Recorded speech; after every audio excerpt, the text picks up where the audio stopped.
The Horrible Gamers podcast may contain content not suitable for all ages. Listener discretion is advised.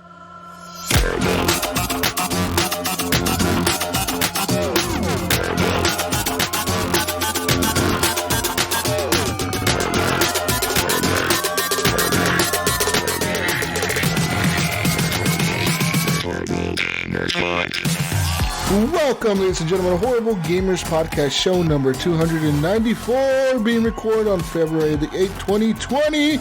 I am one of your hosts, Jesus, also known as Jesus Walks Up. Today, I'm joined by my friend from the West Coast, the best coast, Gunny Chief. Welcome back, Gunny. Welcome. Hi. Good evening. Good afternoon. How are you? Howdy. Howdy, partner. Hi.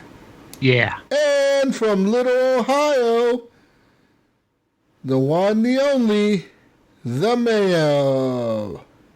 Hey, what's up? Hey, Mayo. Welcome. Yes.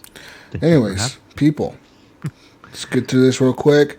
You can follow us on Twitter @horrible gamers. Leave us a review on iTunes, all that good stuff. Join our Facebook group. It is a closed group. To find the Facebook group, you do the following. You go to Facebook. You find the page, Horrible Gamers Podcast. You become a top fan. And then you find the group within the page. There's a link to the group in there.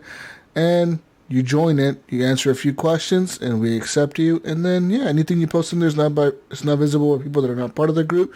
So that means it doesn't flood your timeline with all your friends and family and cousins and sisters and brothers. They don't see the shit, the nerd shit you post.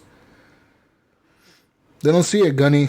That's good. That's why I changed my name, so they don't see any of that stuff. Well, they don't see it anyways. If you have your even better. Even if you have your normal name, now they're not really gonna see nothing. Oh yeah. Now they will know nothing.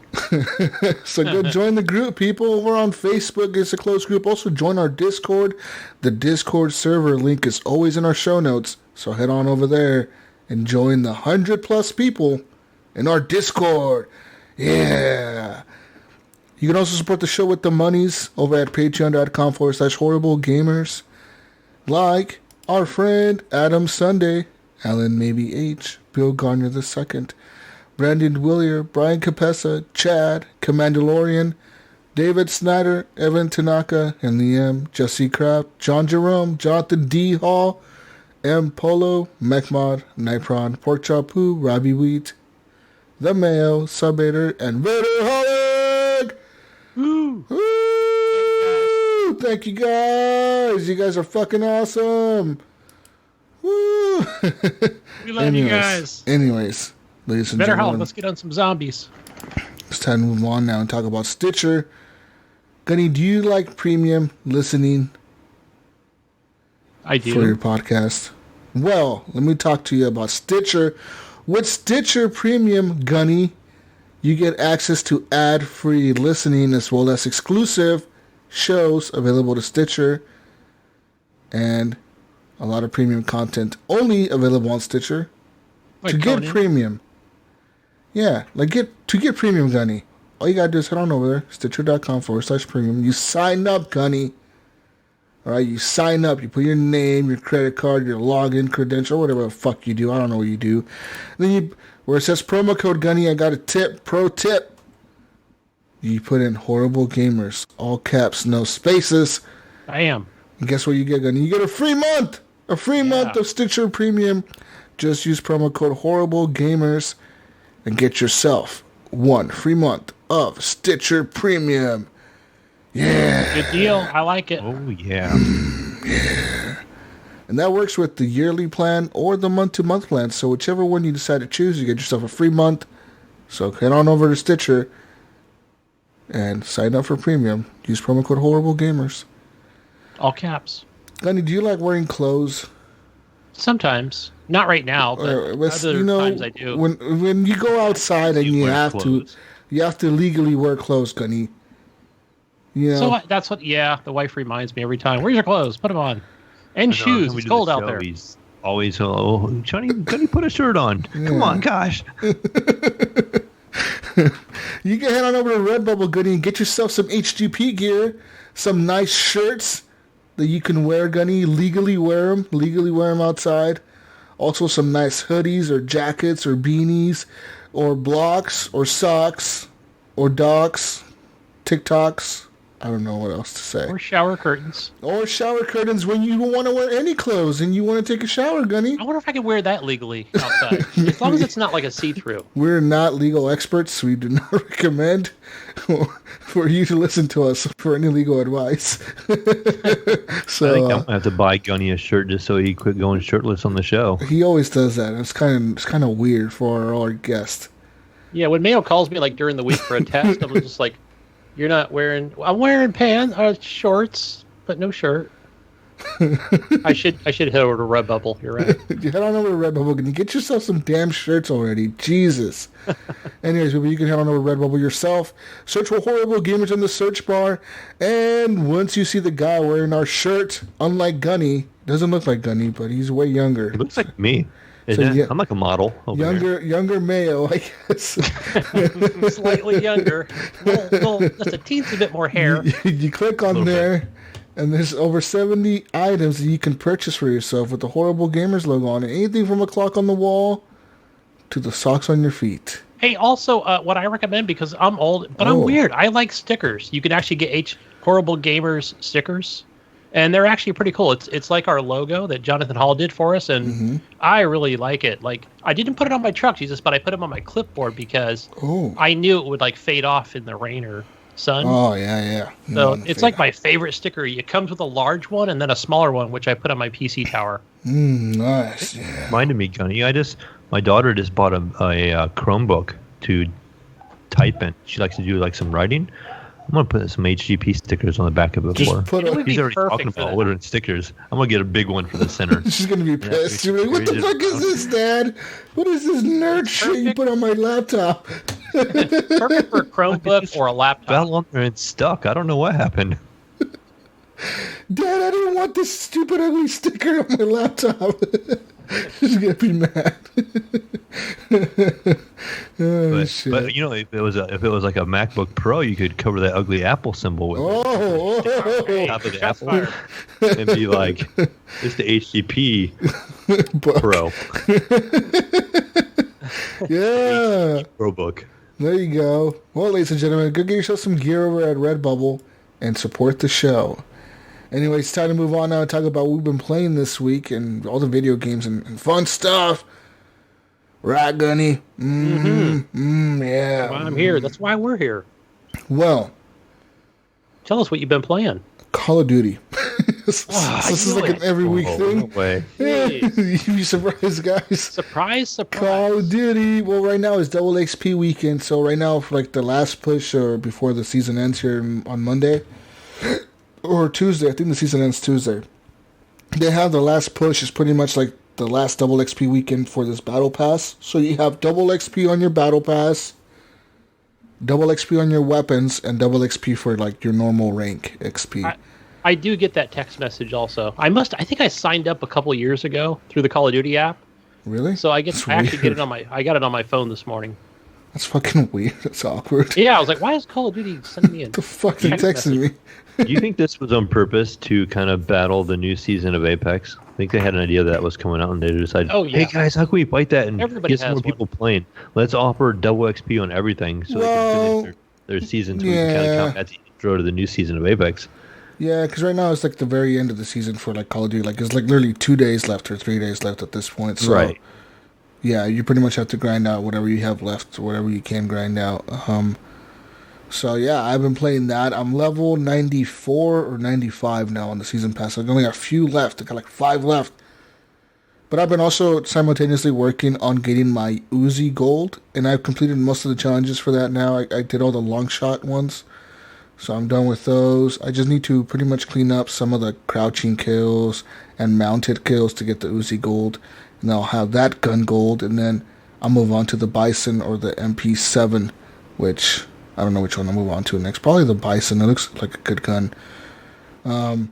Besides all that good stuff, besides all the Call of Duty fun, I mean, what was I going to say about Call of Duty?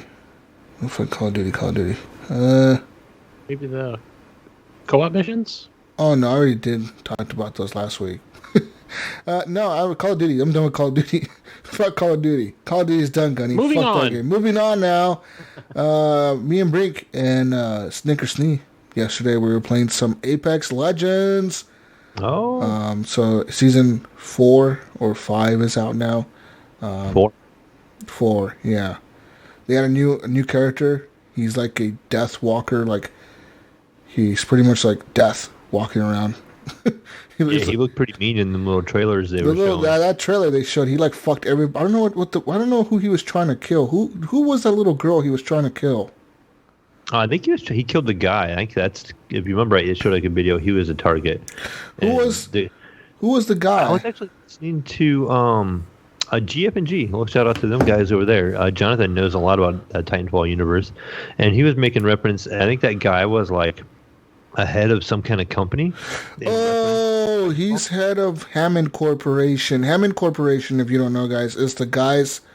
They're the company that makes all the Titans in Titanfall. Okay, yeah. So I think he was going to I've heard of the guy he killed. So they're the ones that make all the Titans in Titanfall, and so it makes sense now why the guy wanted to kill him. So yeah. And they said, and he was saying too, and this is probably more of Jonathan's alley because he's a big Titanfall guy. I just enjoy Apex trivia and Apex, but he said that girl at the end, they show her getting that little artifact to her, and that was supposed to be like a symbol of some other character that at one point in time earlier in the year was data mined, and people thought this character is going to come out and this symbol kind of referenced something like that. So he was even thinking like that they are kind of watching the media and watching people, how they data mine, and then so they're actually playing into that and putting that into their story, and stuff. So it's really interesting to kind of what they're doing with that. Yeah, they are. They definitely are, and I think it's cool because I like the Titanfall universe. The whole thing of like these crazy ass corporations fighting each other in the future because of fucking resources or whatever. Sounds interesting to me. So yeah, it makes sense that the dude had a bunch of bodyguards. He looked like some rich guy in a penthouse or something, and this fucking killer dude shows up and starts fucking everybody up. The shit was nuts. That was a cool video. Anyways, we played some of that. Me and Brink were doing pretty good. Me and him were actually doing really good. We were playing alone. We were at first, we lose the first couple matches, warm-ups or whatever, but then we started doing really good. We ended up in a position where we literally had just barely lost the match. We got second place and the other team won. And Snickersnee joins us on Discord. He joins the general chat because I was just in general chat. He joins us. You guys got room? I'm like, yeah, we'll play or whatever. And as soon as he joined us, motherfucker, we started getting paired up with people on his fucking level, dude. And it was impossible, man. Plays a lot. Fucking A. It was like we were just getting slaughtered, dude. We were landing just like fucking 10 seconds later. We were all be dead, all of us. We'd be like, what the fuck? Damn. It finally started dumbing us down a little bit. And I think one of the last few matches we had, we ended up in second place. But it was rough, man. We were legitimately just getting rocked by people. But yeah, that game's a lot of fun though. It's a lot of fun playing with mouse and keyboard, more than it is playing with a controller for some reason. I just feel like the aim is way easier with mouse and keyboard on that game. So yeah, I like it. It's a fucking amazing game. It's so much fun, man. Like it's crazy to me how smooth it is and how great it just fucking runs. And then Brink showed me that on NVIDIA, if you have an NVIDIA card and you press Alt F3 in game, and you turn on the sharpening filter, because you can put game filters over your game, your black and white vignettes or whatever. If you turn on the sharpening filter for Apex Legends when you're playing it, it makes like everything look way fucking nicer. Like the game looks super detailed when you turn that on for some reason. I don't know what it does. It makes everything sharper, I guess. But it's just the ground. You can see the pebbles on the ground. You can see everything looks cleaner. It looks crazy how well it looks. I was like, what the fuck? I didn't believe him at first, but when I ended up doing it, I was like, holy fuck, it actually works. He's right. Yeah, this is the same concept as a program called Reshade. I don't know if you've ever heard of that or not. No. Some people were using that on PUBG at the time when PUBG was kind of... I remember those. Midway through the season or whatever, you could do Reshade, and it would just... Basically, you could change the tint or the hue of the actual end game and just how how clear stuff looked, and you could actually almost get an advantage. And that also worked well with Minecraft. I think it was another one that Reshade was really popular with. And NVIDIA came out with their own. One of the many features that NVIDIA gives you that's built into their graphics card drivers is another reason why I like them over AMD. Stuff like that. I can't remember the other shortcut. There's one to do photos, and you can do up to like 8K photos. Yeah. There's a key shortcut, and then you can pan around and stuff, so you can like pauses the game, and you can move it all around the map, and you get like a full 3D look at what's going on in the game at that time. That probably looks intense in Red Dead Redemption 2. Yeah, it'd be pretty interesting. Yeah, 8K. Partner. Ooh. Yeah. That 8K display. Anyways, played a few matches with Snickersnee in them. It was fun, a lot of fun. We rescued him a few times. He rescued us a few times. I died quite a bit. So, yeah, fun times. Besides Apex Legends, besides all that, we played some Star Wars Battlefront 2. We were playing that Galactic Assault mode. That game's incredible, dude. It looks insane how good a game looks. I'm just fucking... Every time I play that fucking game, I'm just like... Wow, dude. Just fucking wow. This thing looks insane. And I completely forgot, but that game has a campaign. I'm thinking I want to replay that campaign. I've never played it. Every time I've jumped in, it's always been with Jonathan or any of you guys, and just like a team deathmatch, or... It might have been Galactic Assault, which I played last time. Yeah. It's a good campaign. I beat there's like a light campaign where you're pretty much like a Jedi, like on a good team. But after you beat that, it actually has a like a Sith campaign or whatever. Like, yeah. So yeah. The campaign. Yeah, I actually played it on the Xbox. So that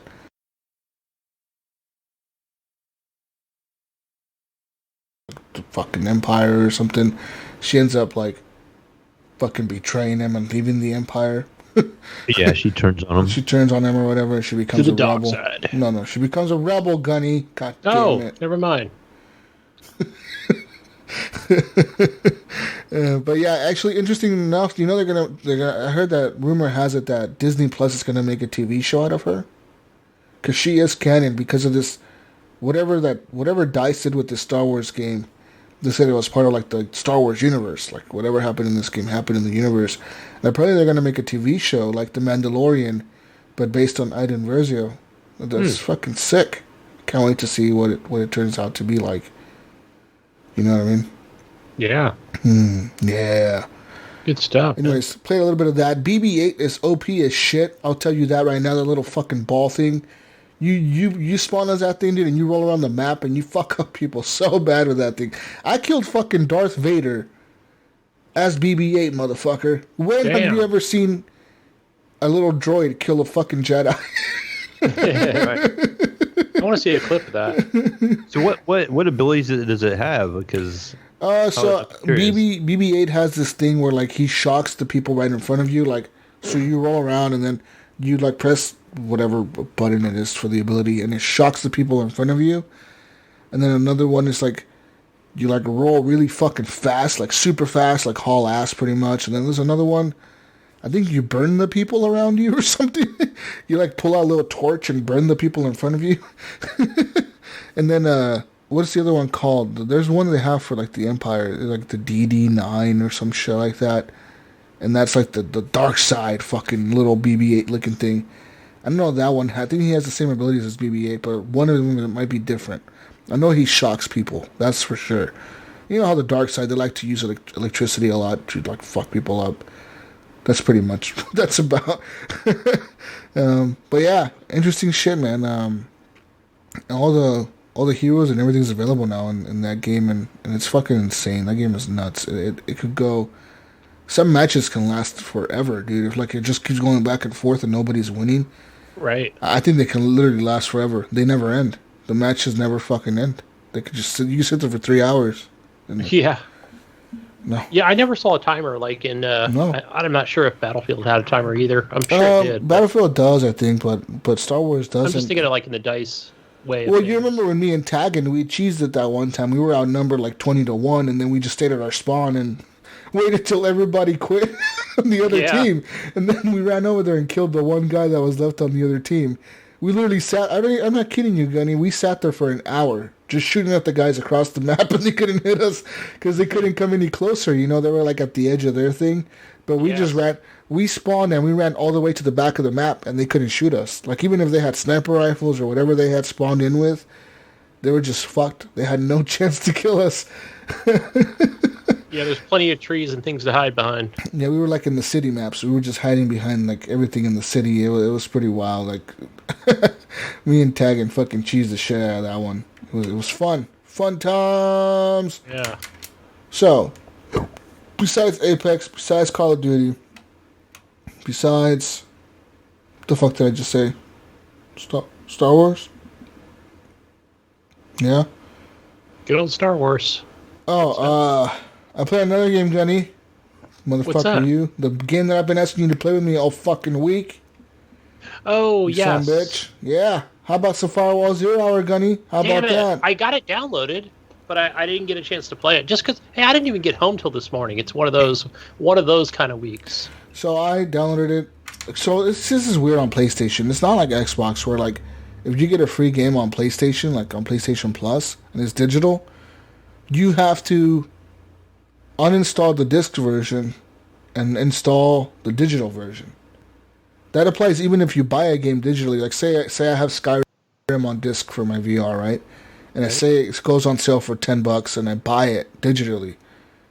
I can't just like say play it digitally. Like no, I have to delete the disc version and then install the digital version again to be able to play it. It's fucking weird, right? Oh, it's like two different kind of SKUs. Yeah, and even if I own it digitally, like if I put in a disc, it tells me, do you want to install this disc? It like cannot read like the fucking disc info. It's just fucking weird the way they do it. So I had to uninstall my disc version of Firewall 0 Hour and install my digital version that just got released for free for PS Plus members. Anyways, I got into a match. First match I get into, I'm the host of the lobby, so like I'm the first player in the lobby. And the first two people that I meet are this white dude from like fucking, where's he from? He was like from Arkansas or something, and some Wisconsin. Some Hispanic dude from like fucking New York or some shit. And we started playing or something, dude. And pretty much Firewall 0 Hour, man, it was just a blast. We literally won. We played, I think it was 4 hours straight. It was just like we were in the same squad, me and those two dudes, and like every so often another person would come in or leave or come in and leave. But we won like most matches. I think overall we lost like maybe 4 matches in 4 hours. So that's like a lot of fucking wins, dude. It was just back-to-back wins, constantly winning, dude. We were just communicating really well. We were all mic'd up and we were all communicating really well. We were splitting up on teams because it's like Rainbow Six Siege. You've heard me explain this before, right? Where you're in VR, but it's like Rainbow Six almost. But you don't have abilities, but you have like gadgets and shit, and you're pretty much trying to kill the other team or defuse the laptop or hack the laptop or whatever. So yeah, dude, I was having a fucking blast with the Gunny. Like, dude, it was a work night, and I was like up like at 11, fucking playing this shit. I'm like, fuck, I need to go to bed. Yeah, I was able to download it, but unfortunately, I'm old. I gotta get up at 3:30 and 3:45 in the morning. So, but I was able to get that downloaded, so I can play that tomorrow. I'm down to play with you, man. Yeah, that game's a lot of fun, dude. It was just a blast playing with all those people and checking out the new map. There's a new map called Forward Operating Base. Well, the maps will be new to you, but for the people that have played the game in the past, there's a new map called Forward Operating Base, and it's pretty interesting. It's like a base in Iraq or Afghanistan or something. And it's like there's Humvees and like there's like fucking like those sandbags everywhere and like little tents and shit set up everywhere. And but the thing is, as you're walking through the map, there's like a sandstorm coming through, so like you can only see so many feet in front of you. So like it's pretty interesting in that map. You can like really flank the shit out of people, because it's hard for them to see you at a distance. So if you play it smart, you can play a lot of flanking in that game. And there was a lot of times in that game where like one of my dudes was pinned down. He's like, I got this guy over here. He's fucking shooting at me. And I would just like look at the map and fucking, I'm going to go this way. And then fucking go all the way around the map. Get behind the dude and fuck him up. It was insane. We had a lot of good communication, man. The communication is key in Firewall 0 Hour, people. So communicate. Turn on your fucking VR mics and talk. I do like that in the headset where as soon as you hook it up, if you don't already, it's like mic switch to headset automatically. Yeah, it's on, like that's the thing. Every headset has a microphone. There shouldn't be an excuse for you not using a microphone on VR. Even if you have the old VR, like the first one that came out, that one had a microphone on it too. So whichever one you have, whichever version of the headset you have, you should have a microphone attached to that thing. You know what I mean?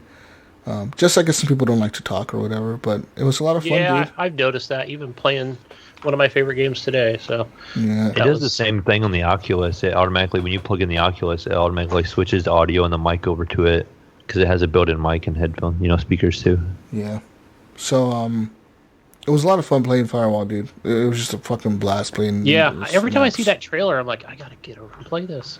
There's a new. I've got it on the download, but just. There's a Battle Pass for it out now too. Battle Pass is $5.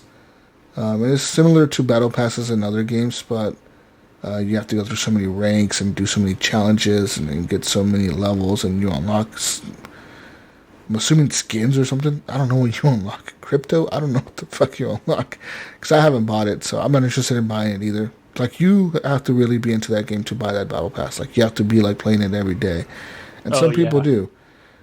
I don't. I play it like every so often, so a Battle Pass isn't really worth it to me. There's tons of characters you can buy in the store as well. I wouldn't recommend buying any of them, as all the perks that are available with those characters are available in game. Like, you can earn them eventually. It'll take you a long time to grind to level up to unlock the perk and then buy it with the crypto, but you eventually will get it for free. That's the cool thing about the game. There's nothing that's paid for. Like, there's no pay to win. There's pay to, like, unlock a character with the perk that you're going to unlock at level 50. Like, yeah, I guess that's kind of pay to win because you're getting a perk early.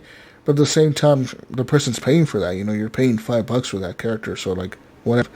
Other than that, you cannot buy guns. You cannot, like, buy other shit like that. You know what I mean? It's like all that stuff is something available in game, like, to earn. So there's all that stuff. Besides all those games, Gunny, what else did I play this week? I'm trying to think. I think that's really it. I went and I bought a 3D movie. Oh, cool. A 3D movie? A 3D movie.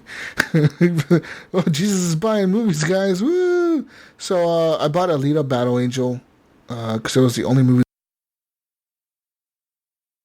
that I could find at Fred Meyer's that was 3D. I was like, God damn, you guys have no fucking 3D movies in this fucking store. What the fuck? And then they only had, like, the 3D movies they only come in the most expensive version of the movie.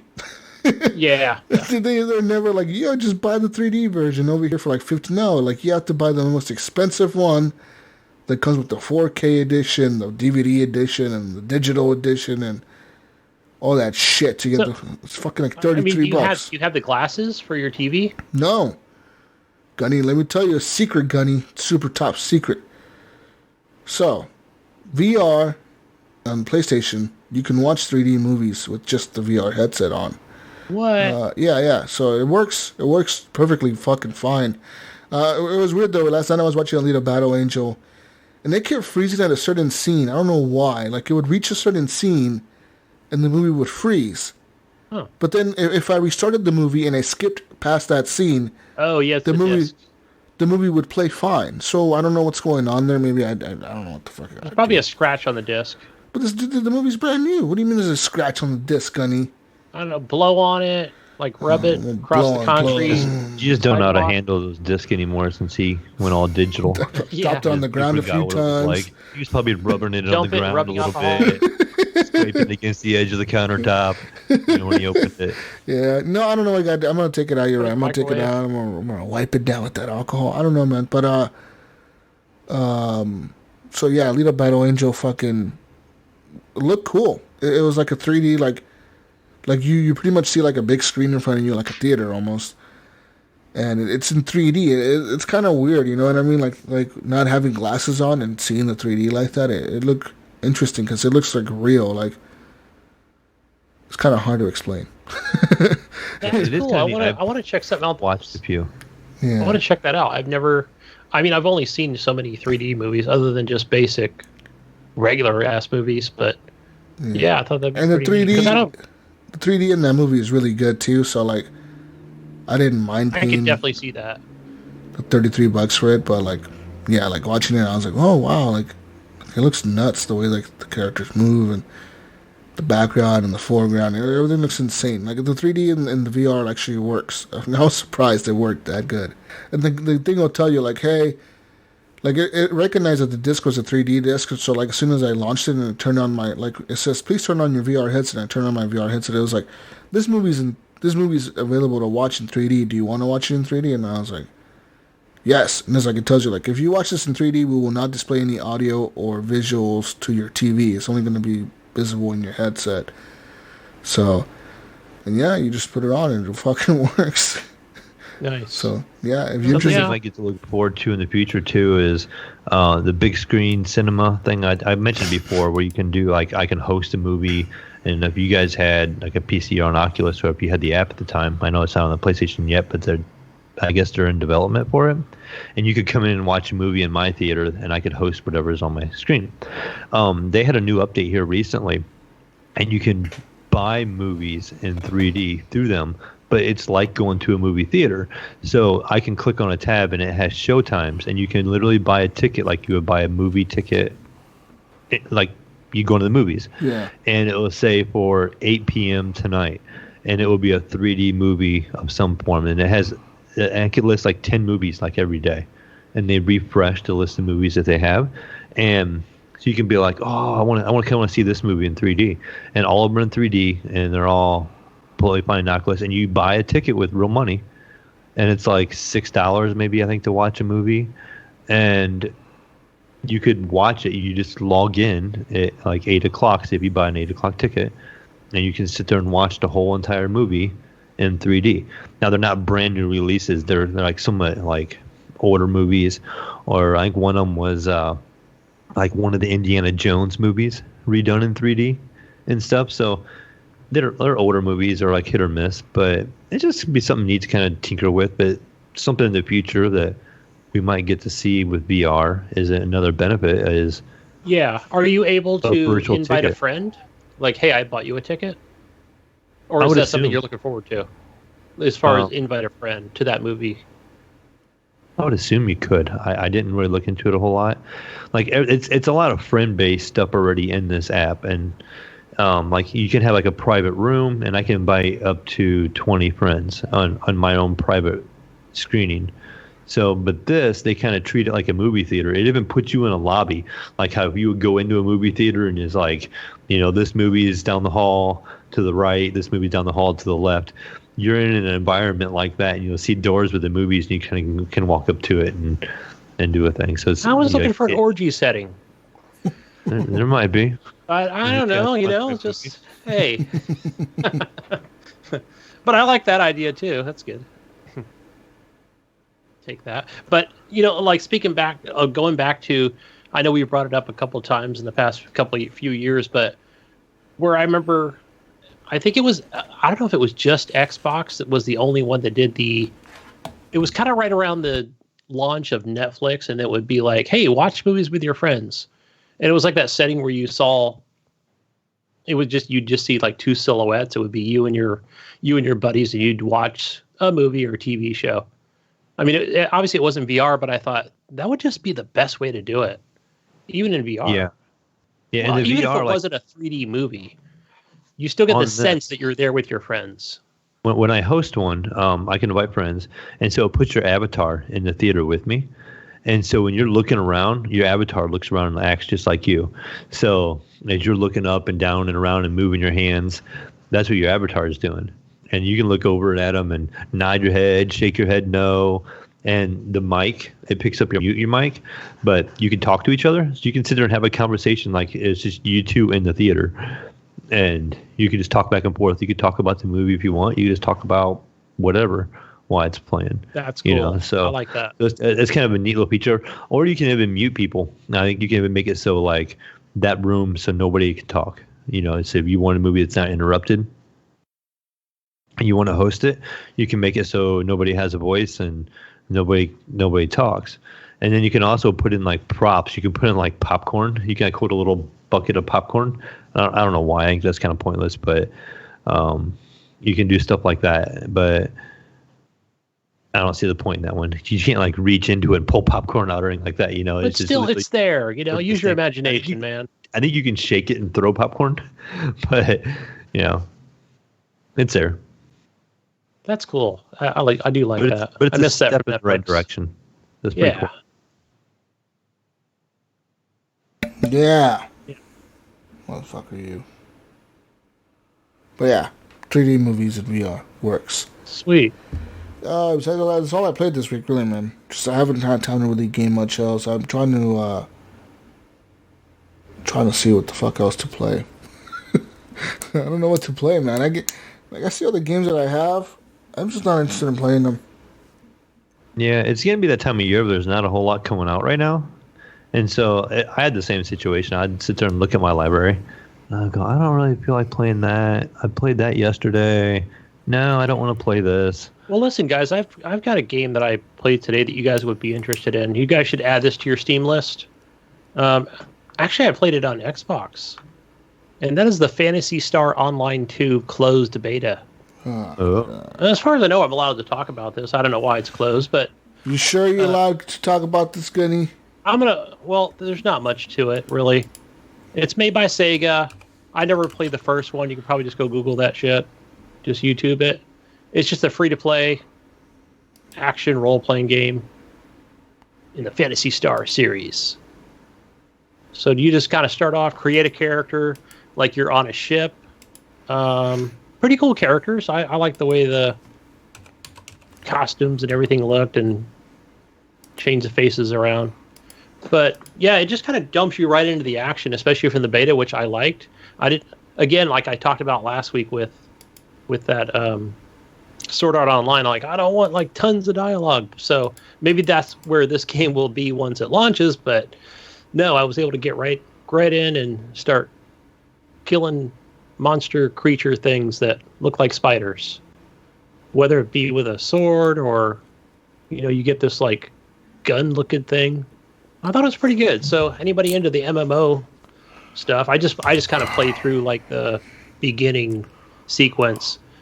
But it's weird, like it did ask me like, do I just want to play baby mode easy or hardcore? So I just played regular mode. And I thought it was pretty easy just going through that. But yeah, the graphics were decent.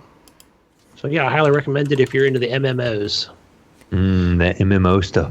Yeah. I mean, they're not for me, but I thought, okay, this is actually pretty good. I like that they're not throwing a million things at me and do these 50 complicated things before you go into battle. Just go in there and you can kind of choose weapons on the fly, which I thought was pretty neat. There were a few other things I didn't know, like one other thing, and I was like, okay, it's like up on the D-pad on a controller. So I'm like, I kind of see how they're trying to simplify things for maybe the console players, because there were like mouse and keyboard settings. Again, with the closed beta, they probably didn't have time to, separate it. So, or I could probably just actually do that from the Xbox. Nowadays, it's kind of set up that way. But I just play with the good old Xbox One Elite controller. So there's that. That beta ends Sunday morning or Sunday afternoon. So get on that, guys. And the next game I played, something I've been anticipating for quite a while. Jesus. Oh, okay. Zombie Army 4. So talk about this game.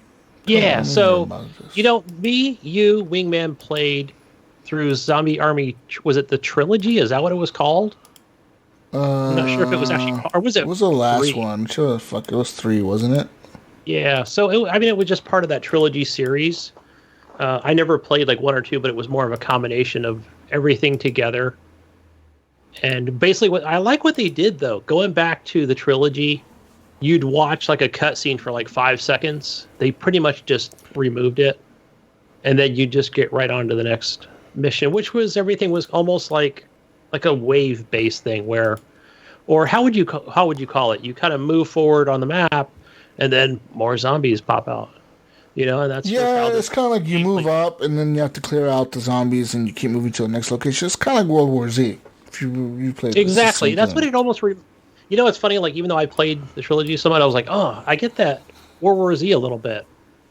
Like especially like with some of the way the graphics and character movement. So I'm like, yeah, if you like World War Z, you're gonna love this game.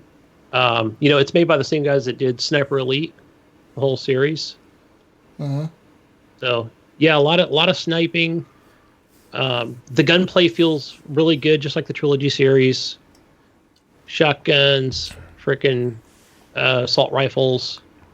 Whoever uses pistols, I don't even know, but you can equip it if you want to.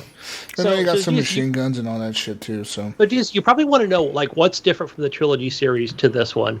And so far, I'm only into act number 2, so I'm probably about 4 hours in because I almost I restarted it. I started a co-op campaign. I kind of went back and I'm like, okay, so then I opened it up. I know I invited Vetterholic, but then I just opened it up to the public, had a couple people join me. No mics, of course. Yeah. But I usually talk because I know they can hear me. I'm just like, dude, there's that big ass gun. I don't even know what it's called, but I've never even seen it before. I'm like, hey, come over here. Check this out. There's grenades over here. There's mines. And you find those all over the map. So one of the things that I noticed that they've changed is, or that they've even added is, like you find these electrical attachments. So it's just like you can add it to your sniper, whatever weapon you have. And then for like a short amount of time, when you shoot the enemy, it'll just, they'll be electrocuted, and then the next 2 zombies over, they'll be electrocuted. So there's stuff like that. The other one are those, like, they have those stationary type things where, like you hit it and it turns like a fan, and then all the zombies will be attracted to it. So really, you just kind of sit like little traps. Yeah, the traps are pretty cool. So you can just kill like 15 of them at once. Or other ones where it'll be like World War Z, like that, where it'll have like these electrical traps at the, that run across like a certain part of the map, like that. But trying to think of anything else. Oh, so they've added some perks. I know they had that in the Sniper Elite series. So one of them that's pretty cool, Jesus. So let's say you are playing a single player campaign. I know the first time you go down, you just pistol, just like in Call of Duty or Battlefield. You just kill them and then boom, you're back up again. But I think you just get the one time. So, but you don't have to worry about like, fuck, all right, reload checkpoint. At least you can get up and run away and re-strategize. So there's that. The maps look cool. Up to 4 player. I feel like they're bigger than they are like in the trilogy series. As far as like, everybody's able to spread out and kill their own zombies. I had a moment today where it might have been in the second chapter where you get on this boat, right?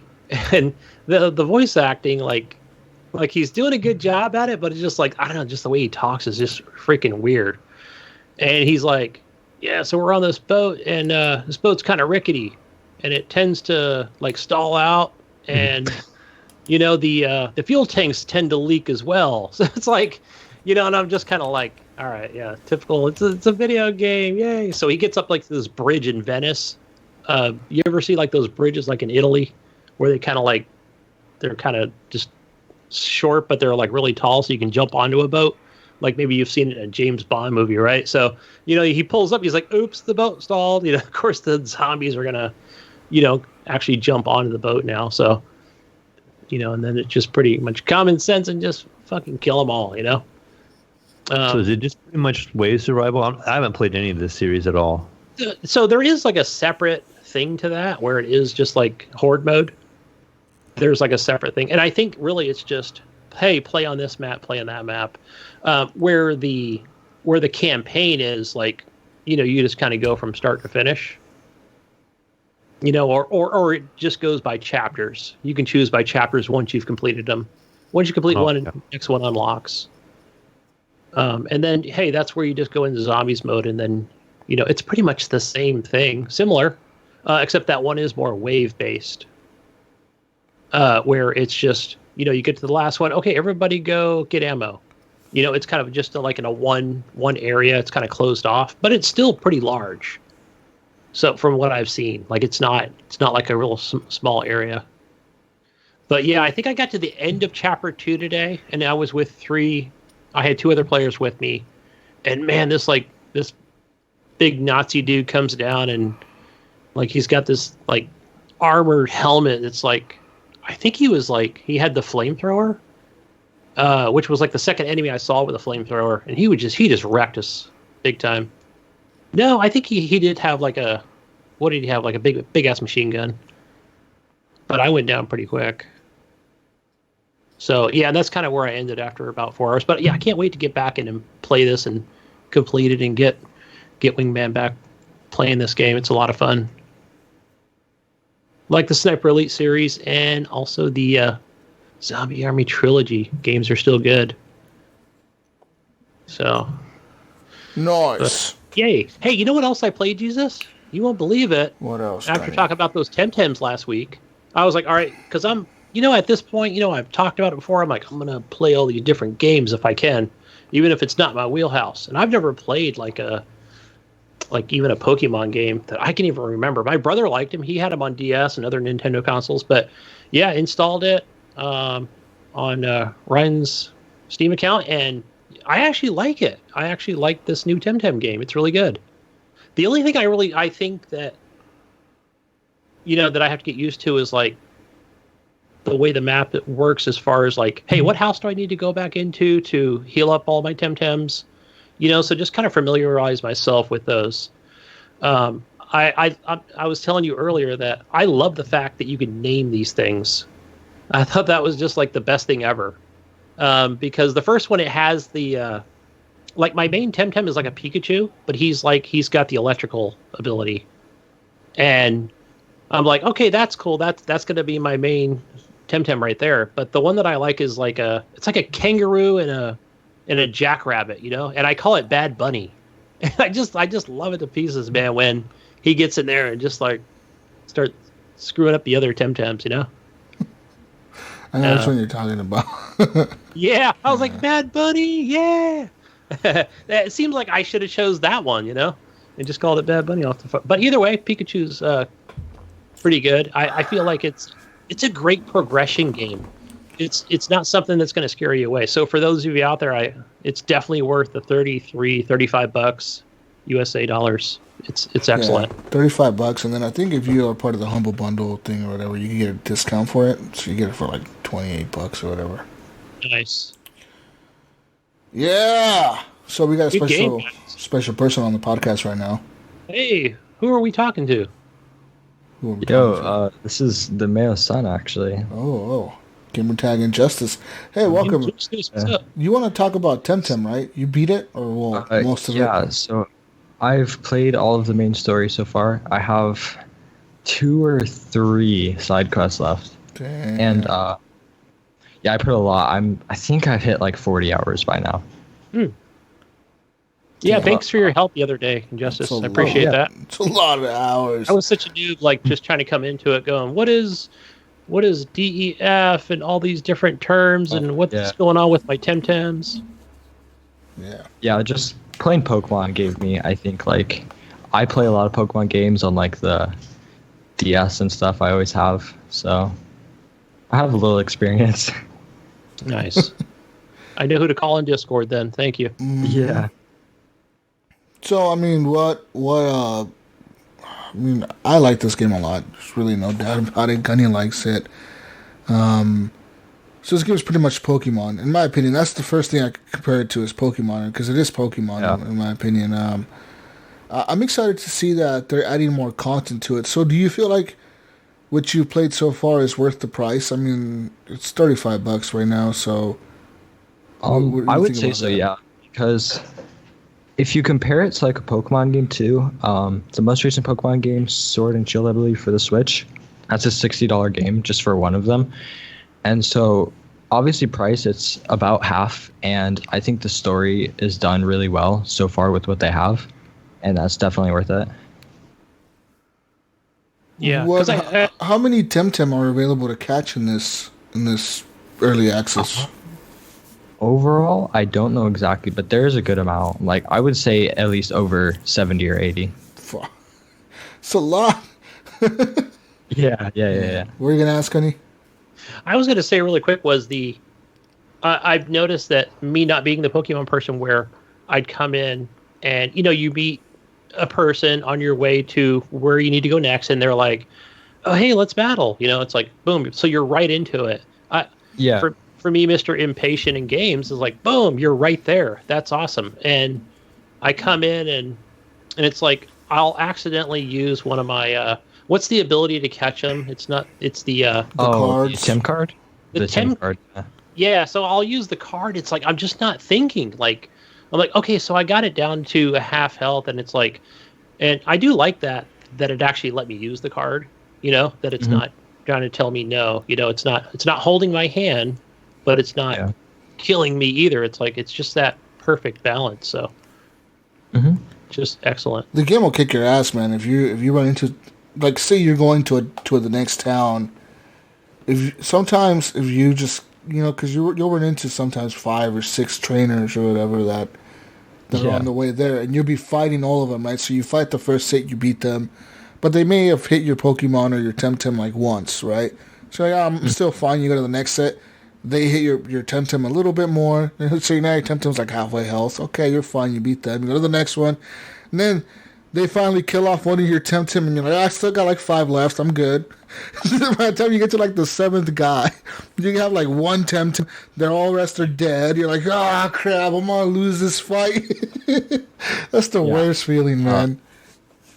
The big fit thing for that is the Tennyson's file. You have it in your inventory. Yeah. It's literally just a full heal, and it's so helpful for that stuff.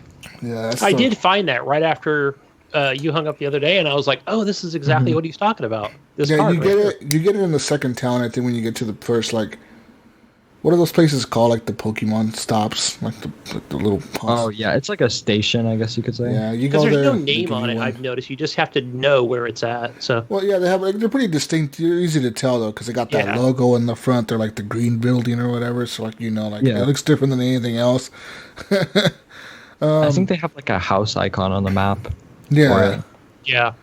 So I mean, I freaking love this game. I mean, do you think this game will be huge later on? Do you think they're going to bring it to consoles? I just don't think Nintendo's going to allow it on the Switch.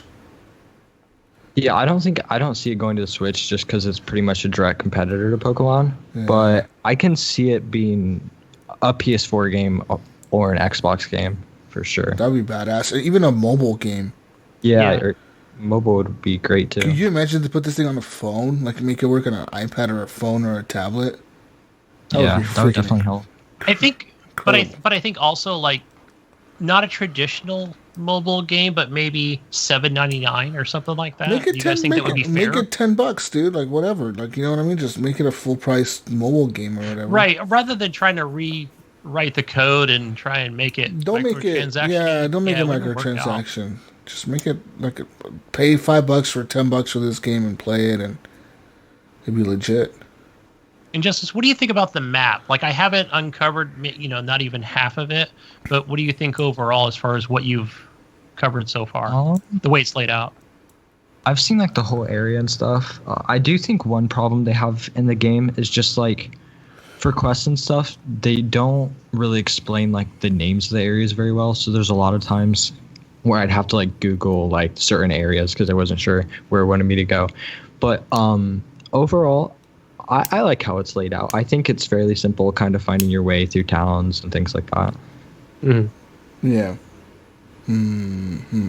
What did you think of like? I mean, so you reach the end of this, like pretty much everything you can do in this early access. Yeah. Does it leave off in a spot where like, you're like, I need more right now, or is it like you're cool for now, like you're good? Well, where it leaves you off, you get to like this little island, and you're like mid conversation with this person when it gives you like a smiley face, and it says like a message from the developers, like thanks for playing so far. And there's still a lot to do though. It keeps you busy for sure. There's breeding. There's still catching like the I don't remember, Luma versions of the TemTems, and then obviously side quests and just XP farming. So I'm pretty satisfied with what they have after story-wise so far. Nice. Yeah, I definitely can't wait to play more of this. And I was saying earlier, just like naming your TemTems. Is that something you've been doing too? Where you just rename them, or do you keep them default? It depends. When I first started, I think I named my starter like Dino or something. And I've been nicknaming a lot of them. Yeah, I just feel like it gives me that personal touch, Like, no, like I heard you did Toucan, right? And like that's exactly what I did, but it's like, like that was a pretty obvious choice, Well, I just like that ownership over my own TemTem. Yeah, another cool thing is they do have competitive in TemTem of like battling once you get late. And your nicknames do show up as well. So when you're playing against another player, they can actually see your TemTem's nicknames. So that's another cool thing. And so that's the question I wanted to ask you was, I can obviously see other players around, but I didn't see an option, maybe me being in that level, that 9 through 12, to battle those people. So if you hit tab, I believe you'd pull up like, how you'd have like your bag and your customization and stuff. There is, I think it's like under friends, there is like a thing that says competitive, and it should be gray for you, so you probably can't select it. But once you finish like the main story, you can play competitive. Okay. All right. Cool. But I would definitely suggest maybe like watching some YouTube and stuff to try and get an idea of what you're doing before you just hop right in, because there's definitely like a meta and stuff and battling. Huh. So as far as like a skill level, you know what I'm saying? Like if you've got like a 20 and he's got a 30, I don't know how. Does it mainly like strategy? So it, depending on what TemTem you're using, it balances them out so that they're all going to be the same level, so that it just comes down to like strategy and playing the right way, I guess. Okay. Makes sense, especially with different elements and. Yeah. Yeah, good deal, man. Yeah. So real quick, to end this off, what would you say to any new players looking to get into TemTem, or people that are looking into buying it, or people that are really starting to play it? What are your tips, or what is your like advice to people that are looking for this game? I would say it keeps you busy. There's almost always things to do, so I had a really easy time playing through the game. And then I think I played for like the first 3 days. I played so much. I probably put like 30 hours in the first 3 days. And I had a really fun time just because of like I had played a lot of Pokemon games, so knowing like the stories and stuff of replaying them was fun to have like a new fresh story to play through. And as far as tips would go, I did notice that out of the 3 starters you have, there's the Crystal, which is like the small dinosaur looking thing, and then there's like the Mind type and the Fighting type. I would avoid personally choosing the Crystal, the small green one, just because the fact that out of all the starters, that's the first one you can find in the wild actually. So, because you can catch the other ones, but that's the first one you'd run into. So if I could go back and re-choose, I'd probably pick a different TemTem. Okay. Yeah, that's exactly what I did. I think I chose Crystal. Yeah, so I did. I'm not off to a good start here. But I did pretty solid with it through my playthrough. So it definitely works, but just overall it might be a better choice. Okay. To maybe shy away from that. And then items. Items are super, super important. I think going into like the second dojo, I was like a little underleveled and I was too lazy to like do some XP grinding. So I just bought like a lot of bombs and revives and stuff, and that got me through that. So don't be like shy to use items and stuff, because they're super easy to get. It's really cheap, and you're almost always getting money. So. And you told me you had, I think when we were on the call together, you said you had like, I had 30 bombs, and like now they're almost all gone. When I was, I think that was I was running like the 3rd dojo, and I bought 30 plus bombs for it, and I was probably like 4 levels underleveled for the dojo, and I used like 28, I'd say, in the battle just to get it. Wow. It was nuts. But yeah, items are super duper helpful. All right. That's a good strategy. I like that. It's a different play style. Yeah. Sweet, man. Thanks, Njustice. I appreciate the... yeah. Thanks for having me. So do our listeners. Yeah, thank you for coming on. Thank you. All right. Well, Gunny, how about that TemTem talk, Gunny? You enjoyed that? Man, I was just, heck yeah, because, hey, you know, when I need tips, you know, it's Mayo, it's Njustice, it's you guys out there. Who's been playing it? How do I... Yeah, it's so it's not something that I'm just like, I don't like this game, I can't get into it, it's confusing, but I found it fairly easy, especially with the community's help. Glad you liked it. Anything else you played this week, Gunny? I don't think that I played any PSVR games this week. So no, I think that's all I play, guys. Nice. What about you, Mayo? Unlike Gunny, I actually played a VR game this week. There you go. I had a job interview to do, pal. Yeah. You got a job interview, Gunny? How did it go? Good? It actually went really well. You know what? Because this kind of ties into... So, I'm sorry, Mayo, to cut you off. Because a few people had asked me, even a few people at work that know that I do a video game podcast, and I think that... I think if I didn't do this podcast and I wasn't talking to you guys and being socially interactive, you know, on here, I think I would have just failed miserably. But I actually felt pretty confident that I did very good. Okay. You know, especially in my answers compared to like what are the other applicants, the way they answered. I was like, man, I kind of owe it to you guys, you know. I feel like I got through it and stuff. So it actually went really well. Nice. Oh, well, I'm glad for you. I'm glad you still have a job. Yeah, and I think we're going to have a smooth transition to a new company, and basically I'll just keep doing the same thing I'm doing and keep making the money to buy more video games, guys. Nice. Back over to you, Mayo. Yeah, I'm back. More VR talk. Yeah, so yeah, I got to play some VR this week. I played a game. I played a little bit of demo of it when I borrowed Cadillac's VR back in the day. And I really, really enjoyed it. And I finally just went ahead and just picked it up. And the game is, it's an Oculus exclusive. And I just hope, you know, someday it would come to the PSVR for you, Jesus. But this game is really cool. It's called Robo Recall. And it's made by no other than Epic Games, of all people. Epic Games. It even has the same logo from the Epic Games Store on our little taskbar down there on our Windows computers here. But so it gives me the big old flash. I know we, the mighty Epic, have made this game.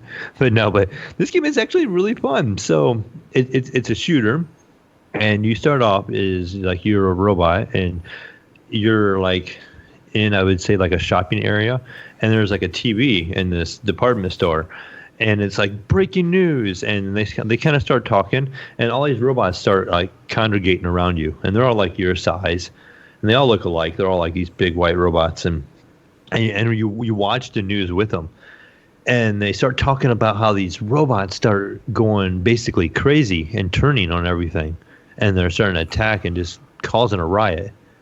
And all of a sudden the screen kind of starts tearing and goes red, and you hear this horrible shrill of a noise. Then all the robots around you, their eyes turn red, and they all look at you.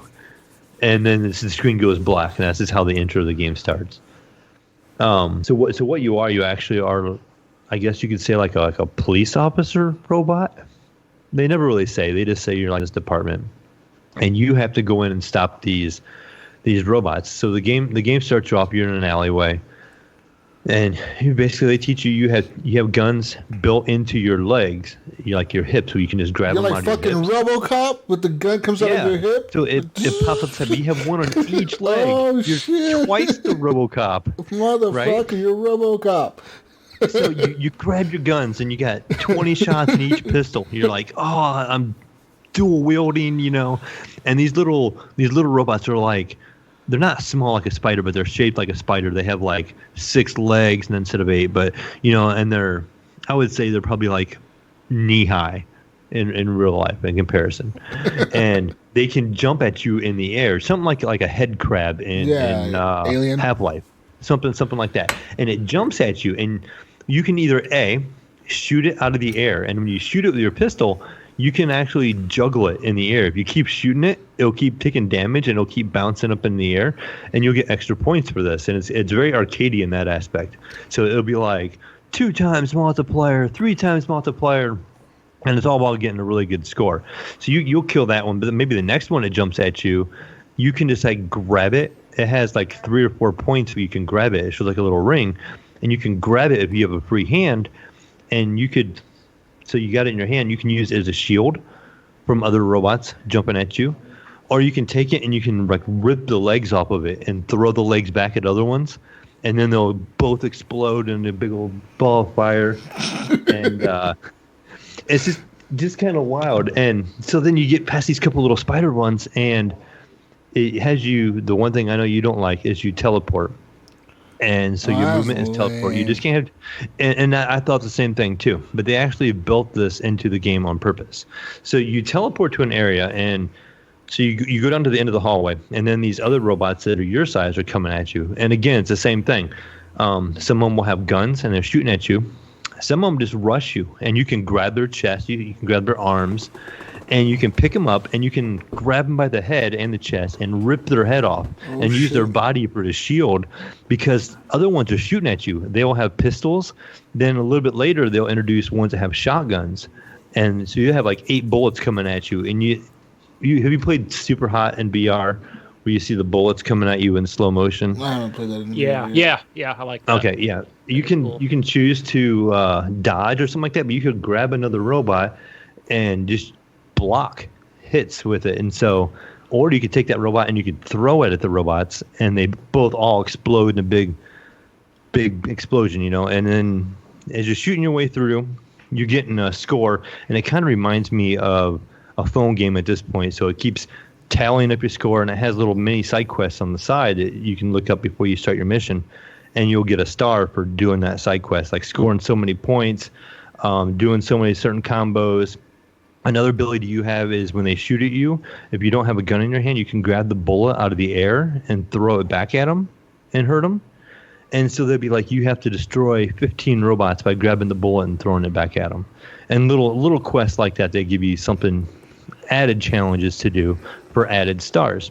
As you progress through the level, you get to the end of this level, and it gives you a final rank. And it'll say, you earned 5 stars out of 10, let's say. Oh, so all right, we got 5 stars. When you go back to the main hub, you get to spend those stars on upgrades on your guns and weapons. So you go into your hub, and so my first upgrade I go to my pistols, and I can put laser sights on my pistols.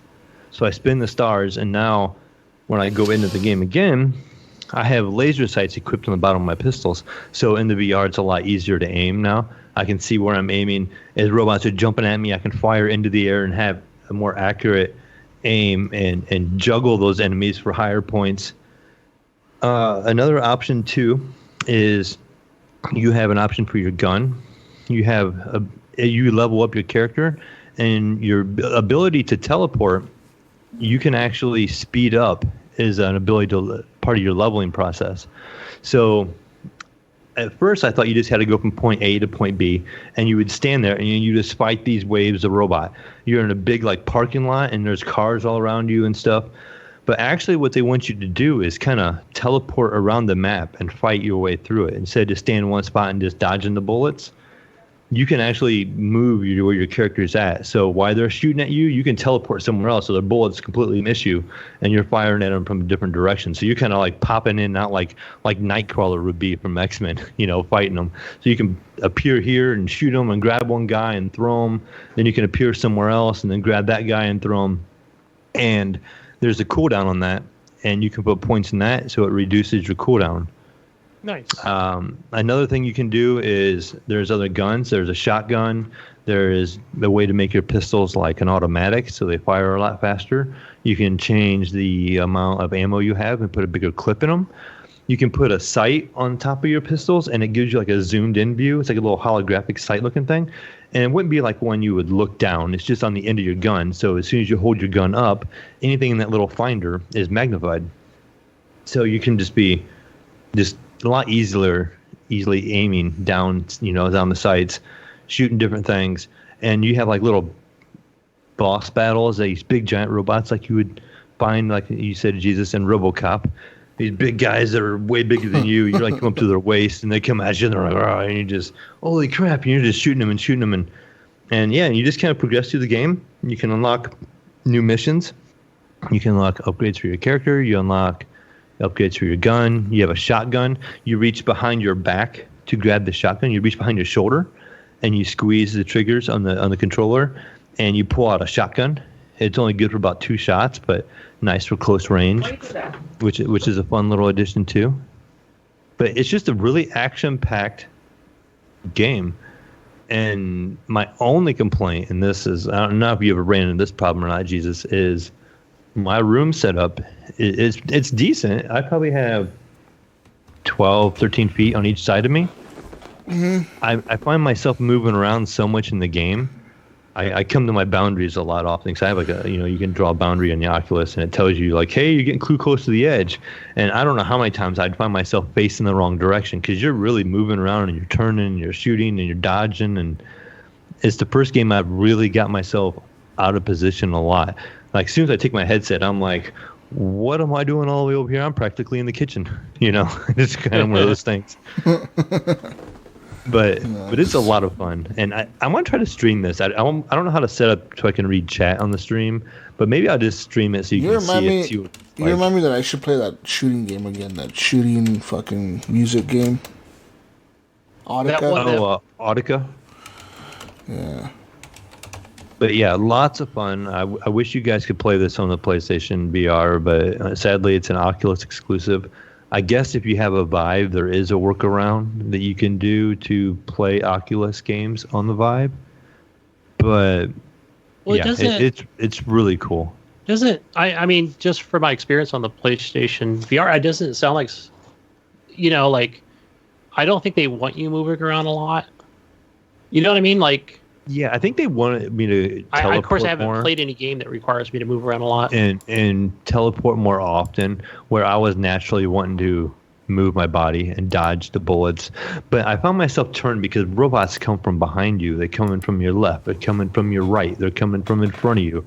There's ones that are flying in the air, and they have like a beam. They kind of start glowing like they're getting ready to fire. And you have to get out of that beam. It's like a laser sight on you. And you have to move out of that. So you're moving to the left. You're moving to the right. So you're just constantly dodging. But does your back hurt ever after playing this the next day? No, not one bit. All right, good.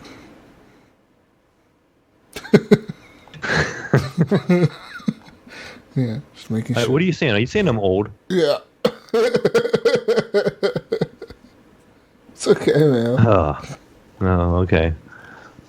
But yeah, I highly recommend it. It's pretty cool. If you have an Oculus, check it out. Robo Recall. It's been out for at least a year now, but it is an Oculus exclusive game. Lots of fun. There's some YouTube videos. There's a guy playing it on YouTube. It's actually really funny. And he grabs a robot and he's like talking to it and he's like poking it and stuff. And he's like, I'll let you free. And he throws it and explodes. And he's kind of joking around and stuff. And it was a neat little video. But yeah, it just kind of gives you an idea what the game is like.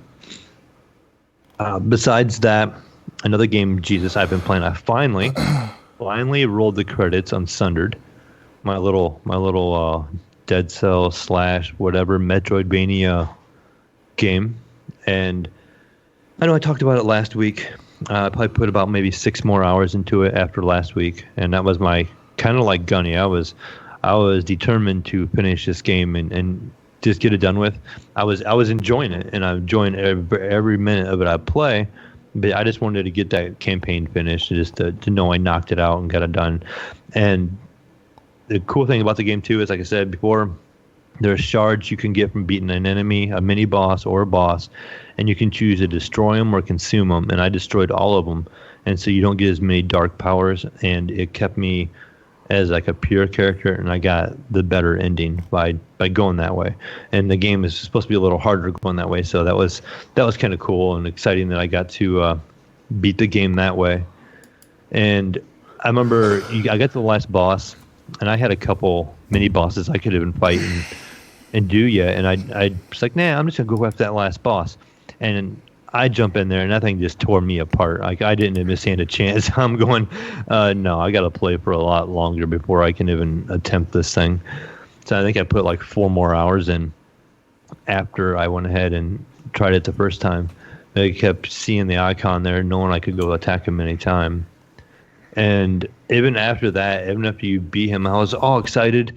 And it just goes to another scene where it drops, and it is one of those, you go from one boss to another boss. So it's like you think you beat the final boss, and then you drop into this pit, and there's a whole area, and you kind of work your way down, and there's another giant boss. And I was like, no. And he killed me the first time I fought him. I wasn't expecting him, didn't know what to expect. But luckily, when I respawned and the game restarted, it lets you go right through that boss again. So I didn't have to like go through the other boss before and burn everything I had saved up and go right on to that boss. And I was able to actually beat him eventually and get the little ending. It's a very short little clip of an ending. So it's probably like a 15, 20 second video. It could have been longer. I agree. Yeah. But even for an indie side scroller, it still could have been longer. But the credits, I bet the credits rolled for 10 minutes. I mean, I walked away. I took a screenshot. I walked away, and I always just let the credits roll till the very, very end and see if there's anything at the end besides a little video. And I just let it go, and I let it go. I mean, I walked in the kitchen, made a sandwich, come back. It was still rolling. I could hear the music playing. I went upstairs and got some stuff ready because I had to be heading out the door. Still playing. And I bet the credits were 10 minutes long. This sounds like an Escape from Tarkov lobby wait time thing going on here. Yeah, I could have queued up for a Tarkov round probably before I would have gotten through these credits. But it was cool. I still highly recommend the game, and I could go back and replay it. There is replayability there. I could go back and beat the game where I consume the shards and get these new abilities and stuff like that and play around with those. Is there like an Iron Man mode or something, or like an extra? It unlocked a nightmare mode of difficulty for me. Nice. And it also gave me you can get these little abilities, and you can equip on your character. And it gave me this one ability I can equip that makes some of the bosses reappear. And instead of having like a red icon where the boss is at, it's now like a dark purple. And I tried fighting one, and it says you take like 70% more damage from the boss, and something else happens. I can't remember what it was. And I went in, and I was feeling all confident at that point. I ran up there, and I tried taking one on, and it killed me in like 30 seconds. And I was like, ouch, never mind. So you got spanked. I didn't go back. I got put in my place. But after that, I was kind of looking for something to play. Downloaded a couple games, and I looked at my Steam library, and I'm like, that's kind of an old game. That's kind of an old game. Let me fire up good old Windows Game Pass, some good old Xbox Game Pass beta. And this gave me the notification that Final Fantasy 15 had came on there. Yes, okay, and I've always been curious about that. So I went ahead and just hit download on that one. And it was like 86 gigabytes to download. I'm like, all right, well, it's going to be a couple minutes at least before I can play that. I had earlier in the day, I think I downloaded A Plague's Tale: Innocence. And I've heard good about this game a little bit here and there. So I'm like, you know what?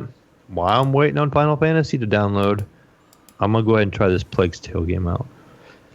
And I launched the game. And in the very first scene, after I go to the settings and I run the game on Ultra, I crank everything up, because this is what you got to do. It runs at 2 frames. No, actually, I think the worst case scenario, I took one screenshot. It was running like 45 or something like that. Yeah. But a pretty consistent high 50s to mid 60 range on Ultra on this game. I like it. And this game is the very first scene that put you in the game looked amazing. I was blown away right away by graphics. It reminds me of like a Tomb Raider game, graphically, and because your lead character is like a younger female, and the things that are kind of going on, you're kind of just fighting some crazy things. So I don't want to give too much of the story away because it's very story driven. I literally have it downloaded right now. I kind of gave a little bit of it away a couple shows ago. It was just so cool. Like, do you remember the very first scene when you start off, you're in this woods, and it's like fall, and there's colors everywhere, and the trees have the colored leaves, and there's leaves on the ground, and there's water running, and it looks just like you're in the forest. I mean, it looked really crisp and nice and clear. It played super smooth. It was just really good. And then even when I got to town, the frame rates never dropped. It ran really smooth, and I kept playing through this, and I got through the first chapter and some of the story, and I'm like, a couple things happened at the end of that first chapter with a dog. I won't go in a whole lot more than that. And I was like, oh, what's all this about, you know? And then you go back in the second chapter, you go back into town, and they start talking about this child. And again, I'm kind of intrigued by this child because they were saying it's your brother, but you've only ever seen him a couple times. And so apparently, right? Because that was a shock to me. I'm like, okay, there's more to this story. Okay, you're playing like a 15 or 16-year-old girl, and you've only ever seen your brother a couple times. You know, man, this is like the fucking 1800s, bro. Like little kids were probably working in mines or something. No, so well, they were keeping them hidden. He was locked up upstairs, pretty much. He had that disease. He had scabies, Gunny. He had scabies. You had to keep him away from the rest of the family. He had coronavirus. He had scurvy. He had coronavirus. You got to keep him away from everybody else. Because even your own mother says to you as the daughter, like, you know, she says something, and I'm just like, whoa, you know? What did she say? Hell. Scenes, and so you have to maneuver through the game with him holding her hand, and there's a button. I'm sure on the controllers you just hit a button or whatever, and you can separate from him. But if you separate from him and without like warning him or telling him ready, or it's at a pre-planned point in the game, he will just start crying and yelling. And a lot of this game is about sneaking past guards and distracting them and doing different things. So it gets their attention, and it pretty much will go into like a scene where you pretty much where you die, and your mom will die, and your kid will die, and you just have to reload the checkpoint, and you got to try it again. So you have wait. So you have to. So you're carrying your little brother with you. We're not carrying, but like you're fucking dragging him along with you, and the little fucker, you have to hold his hand, and if you let go, he cries, and then he gives you away. Sometimes, yeah. And like there's a point where you have to tell him like, oh, you can't get through this hole, but he can fit. So you tell him, you let go of his hand and be like, okay, go through this hole and around outside and unlock this door so I can get through. And so he goes and does it. And he'll be talking to you the whole time. He's like, but I'm scared, you know, and he'll be talking to you on the other side and be like, oh, I can't get the door. It's too hard, you know. And then he finally gets it and you get through and you're like, oh, we almost got caught. And you know, so tense moments like that. You feel like screaming up with that damn door. You know? Yeah. But I was pretty impressed with this game. I'm actually think I'm going to play through it, and I'm not big into like RPG games because they can be really long. I don't really want to be stuck on a game for a really long time because it's just hard for the show. You know, I don't want to come on every week and be like, I played more Final Fantasy 15. I do it every week. I play Call of Duty. Yeah. Call of Duty. I hope that maybe the strategy, or I don't even know if you'd call them puzzle, but it's probably more strategy where you'll take, you know, the box and you'll move the box over to the other ledge to get on the ledge to get higher up. You know, it was just stuff like that. Or what does she have? Does she have a sling? I think the girl has. You're spoiling too much, Gunny. Throw rocks. I didn't want to know you had a sling. The fuck? She has a bow and arrow. Oh my god. People in the head. I'm done. No, it looks great. Character models are done extremely well as well. You know what other game looks great, Mayo? What's that? Final Fantasy 15. I have it downloaded now and I'm ready to play it. Like that game, dude, it looked incredible on the Xbox One X. Like I could imagine what it looks like on the PC. I'm downloading it right now too. I just finished the download of Plague Tale. Now I'm downloading Final Fantasy. I love Game Pass. Woo! Give me games to play. Game Pass is the shit, dude. You know what I mean? Like they just it is. They're always adding a really good. Yeah. I think thinking back, people thought that maybe people were thinking that, oh, it's going to be just a Xbox game they're going to kind of feature every month. Little indie but no, titles. these are like third-party AAA titles that they've been popping out. GTA 5. I see they finally added Wolfenstein Youngbloods. That was the other thing. Jesus, I was going to tell you. For some reason, I feel like I'm more ready to play that game now that it's on Game Pass. The guy should have downloaded it on Game Pass. Now that it's free, because damn near free. Well, no, I feel like it's easier. But just because it's right there on my Game Pass, I don't have to launch the stupid Bethesda launcher and figure out how to get in with Jesus and wait for him to invite me because I don't own the Xbox. game. Is it crossplay with Xbox people? Well, I'd assume. I don't know. Is it crossplay, Gunny? I haven't looked. But just in general, I just feel like it's gonna be easier to just jump in that game with somebody than trying to sit there and get through the Bethesda launcher and find a friend in Bethesda. You'll probably have to do you'll probably have to log. We'll see how. Let me know how that works because they might require you to create a Bethesda account. We should all play Fishing Sim World Pro Tour. Fish together. Also, holy shit, dude! They've added Frostpunk. This game just came out. I know. This game as soon as just that came out. They added that a few weeks ago. So the moment that came out on Game Pass, I was like, even though I owned it on Steam, I was like, boom, I logged in and I played it for like an hour. I should get it on there just to get achievements. Get all the achievements. I would have to restart it all again, but I could beat it. I know how. Yeah. Besides that, that's all I have actually played this week. I got a couple hours into A Plague's Tale and about like I said, like 5 or 6 hours into Sundered, and then that time of Robo Recall I got to enjoy quite a bit of. So nice. All that VR-ness, gotta make that stuff pay for itself somehow, right? What is this Infinity Factory? I don't know. I have it installed. Oh, what the fuck? Keep going, man. Hey, no, I think he just had to step away. So for a moment, hey, Jesus, there was something on the Epic Store. Was it called? I don't know if you've seen it on the store because I don't know where it's at. It might be called The Cycle. It looks like it, and it's funny because the trailer says that this is not a battle royale game, but it's more like a co-op game and PvP at the same time. What's it called? I'm checking right now. I thought it was called The Cycle, but The Cycle. Yeah, let me just see. I'm going to bring up my library. What about it, though? What about it? Like, do you think it's a good game? Why are you asking? It looks really good. That was my thing from the trailer. I didn't check out any gameplay, but trailers, though, Gunny, can be very misleading. That's true. Very true on that one. You ever see trailers for like mobile games? They're all fucking badass looking, and you go to the mobile store and they look like shit. Oops, this game wants me to play it right now. So never mind. I'm going to dismiss it. I'm just seeing if I can see the actual. Here we go. I'm going to go to the store right here. Okay, you joined a deadly competition to finish as many quests as possible and survive before alien wildlife and other players or the planet itself finishes you off. So it's got like this, like weather elements plus other players and aliens. I guess you're fighting at the same time. So, and the guns look pretty sick. So, I don't know. I'll fire this up on Monday because I'm on vacation this week. What do you mean? Is this game free or where is it at? Yeah, it's free on the Epic Store. It's called The Cycle Season 2 Crescent Falls. So, I'll probably put it out on Discord as well. This looks pretty... Free on the Epic Store, huh? Okay. Yeah. Well, I'll have to check it out then. Yeah, that shit looks pretty tight. So...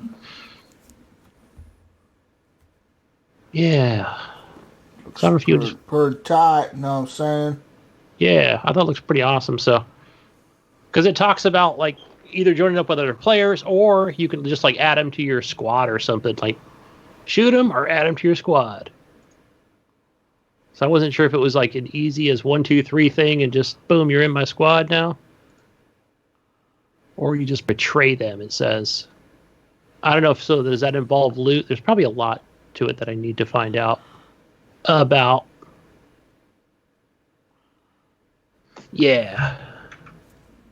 Let's see. Anything else here? I guess we'll do some new stuff next. What do you think of my new news logo? Do you like that? Mm-hmm. That's right. News. That's right. Mm-hmm. Anyways, ladies and gentlemen, it's time to move on to the news because it's news time. Let's get into the news, Gunny. Breaking news. Breaking news. Breaking news. Coronavirus is now up to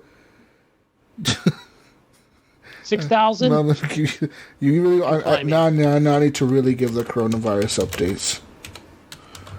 Hey, I almost bought some Corona the other day, but I ended up buying the Modelos. The coronavirus updates, live updates. My God. I was scared away from the Corona beers. Let's go here. Coronavirus updates. 21 billion people. Oh, no, that's Steam users. 27,100 people in the Hubei province alone, Gunny, with more than 37,000 being infected worldwide. So there's 27,000 people that the Chinese government's trying to, like, fucking get out. Is it too late for us? Do we just have to shut down all the borders? Pretty much. I think, yeah, like the only way to prevent any more, like, to prevent anything leaving China, you'd have to, like, quarantine all of China. Like tell them, like, shut down all your borders, shut down all your external, like everything that's leaving your country needs to be inspected. You know what the most scariest thing is, Jesus, for me, maybe for you as well. We live on the west coast of that Pacific Ocean, and so when American citizens, whether they be in the consulate or whatever business they got, they come over here to the Travis Air Force Base over by where I live. Maybe about an hour and a half from me, but it's a big air base. That's where they go to the quarantine section.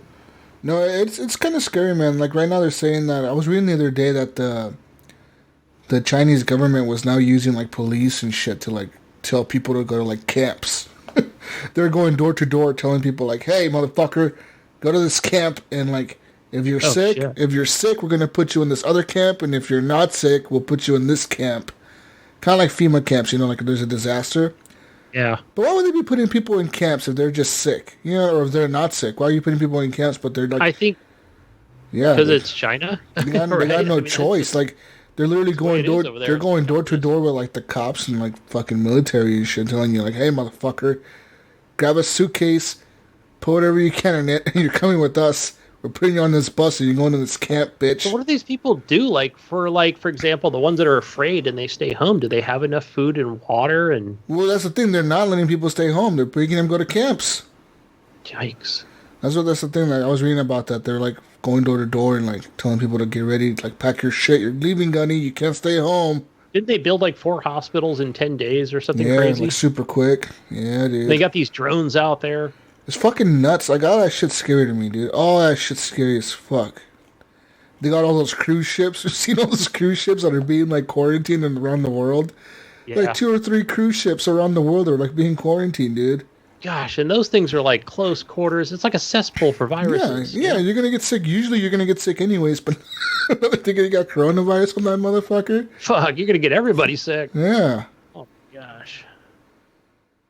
Yeah, and now South Korea has confirmed its 25th case, Gunny. 25th case. Oh no. Of coronavirus, and like it's just scary, dude. Like China's death toll has now risen to 813 people. This is all coronavirus news, people. This is all live breaking news. This is all live breaking news. You think the true numbers are being masked? I think so. Yeah, no doubt. Like the government, why would you build like all these FEMA camp type things? Why would you build all these hospitals? You know what I mean? Like, why would you build? It makes you wonder, like, oh man, they're just really planning. There's no way. Like, why? Okay, why would you build like 4 new hospitals, Gunny? Like off the ground? Like, why would? That's true. That part. Why would you make? Like, it just was like. Why would you make workers work 24 hours a day? Every single day till this hospital was built. Why would you do that? Yeah. And why would all these hospitals have like negative pressure rooms? Like every single room has negative pressure. So like, hey, and you know the other thing too, where they talk about you might be watching whether it's some big news agency like CNN or ABC News, right? And they'll be like, it's like this thing to kind of. I think the thing they do to calm the people, they'll be like, hey, so there's been a breakthrough in a possible. Not inoculation. What am I thinking of for the virus? Like a cure or whatever? Like a cure type thing. Like, yeah, they've got something going, right? And then you never hear about it for like 3 or 4 days, just to kind of keep your nerves like in check. I think that's what that's. We found the cure to it. Like then they shut 4 up. days later, they'll be like, "Yeah, check it out. They're getting closer." It's like because people start to panic. Before you know it, it's going to be a pandemic. Yeah, who knows? Yeah, I don't know, man. It's kind of scary. We'll see what happens. I mean, you see that TemTem started they started censoring the hashtag "I want freedom of speech." Oh, after that doctor died, because people were pissed off that they like silenced that doctor and then he died, and then then they started going on their like isn't there like WeChat or something like that? They started like hashtagging "I want freedom of speech." That was like a trending number one trending hashtag. And then this is an actual real news story, so I'm not joking about this now. Where allegedly he died, so nobody's really actually sure. No. Listen, okay, so the government said he was dead. Then like at 10:30, they said he died at 10:30. Yes. Then supposedly at 11:30, like they released the news to the world, right? They told like everyone around the world, like CNN and all the like BBC and all, like, hey, he's dead. Like we confirmed he's dead.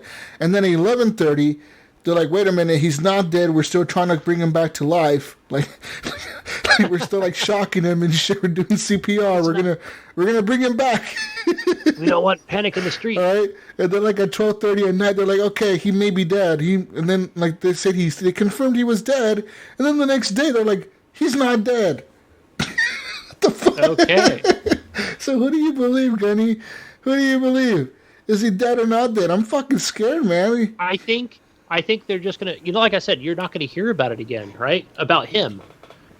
What if he's a zombie, Gunny? What if they were lying? What if he really isn't dead anymore? They could be testing him as a zombie to see how he acts, Yeah, like, wait a minute, you died and you came back to life. He's not dead, guys. Technically, we're not lying. Technically, he's not. Yeah. Hey, here's another thing you just brought up. And I heard this on another podcast regarding TemTem. And this actually ties into the Epic Store. I don't know if you heard the same thing. I didn't see it on any of the news sites when I looked for news today. And that was that game Pandemic was free for the Epic Store. It was supposed to be free this week. And so I'll just kind of bring it up now, even though it's not part of it. So it is... So Epic's free games this week. There's 2 of them, guys. Ticket to Ride, and I don't know how to pronounce this. It's Carcassonne? Mm-hmm. A long word. I can't pronounce it. So those are your 2 free Epic games. But I heard that Pandemic was supposed to be free, and Epic said that we were told by the Chinese government not to release that game. This will cause panic in the streets. No joke. So I don't know. I'll have to confirm that. I'll have to actually do some research on that. So on Steam, there's no moral high ground. I've already seen coronavirus games on there already. Have you? I heard there's supposed to be a couple new coronavirus games on there. Because it's Steam, it's America, right? It's Gabe. He's like, yeah, release those. No, I want to make a coronavirus game. Why not? All right, man. We should call it My Coronavirus. My Coronavirus. I just keep thinking of that song because I'm old. That was your coronavirus weekly updates, ladies and gentlemen. We'll keep you up to date every week with what the Chinese government is lying to you about. We'll bring the truth. 10 cent can't censor us.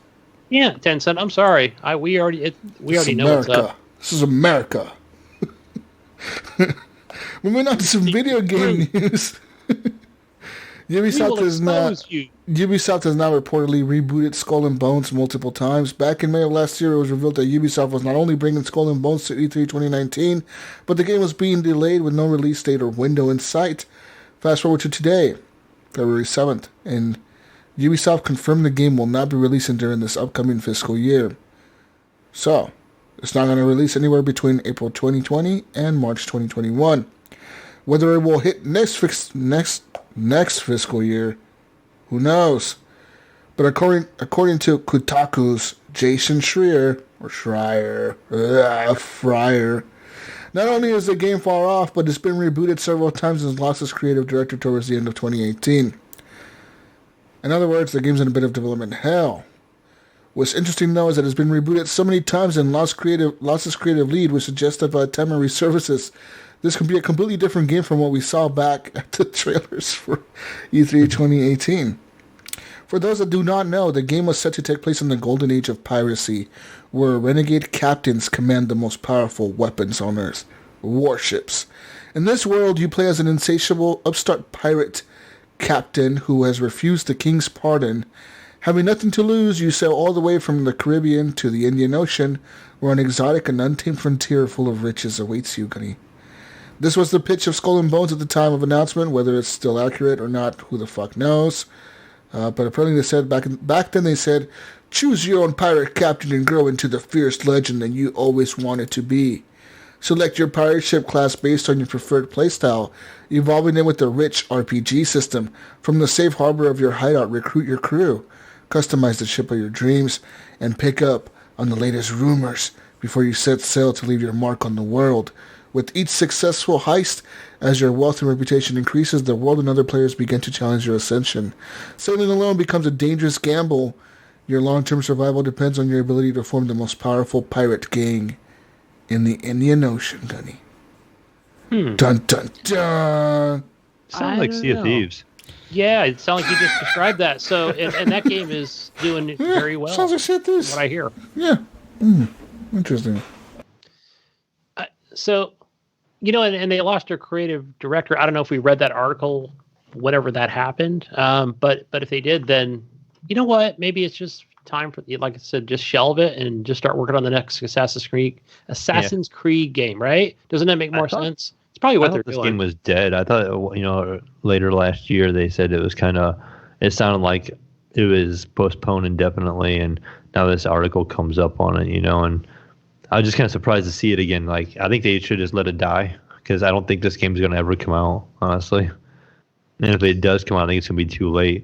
Well, if you're not talking until 2021 or something like that, I think it's going to be too late, unless they make it for next gen. And I think we won't. Yeah, we won't know until E3, right? So I think if we don't see anything at E3, I think we'll officially know that it's dead, right? Because that's going to be the time where they're going to be like, check it out, another trailer coming out next year, for the next gen consoles. Yeah, well, we was hoping to see it this year on E3, and it wasn't at Ubisoft's presentation, and everybody was kind of like, where's this game we said at? The same thing. We heard so much about it, and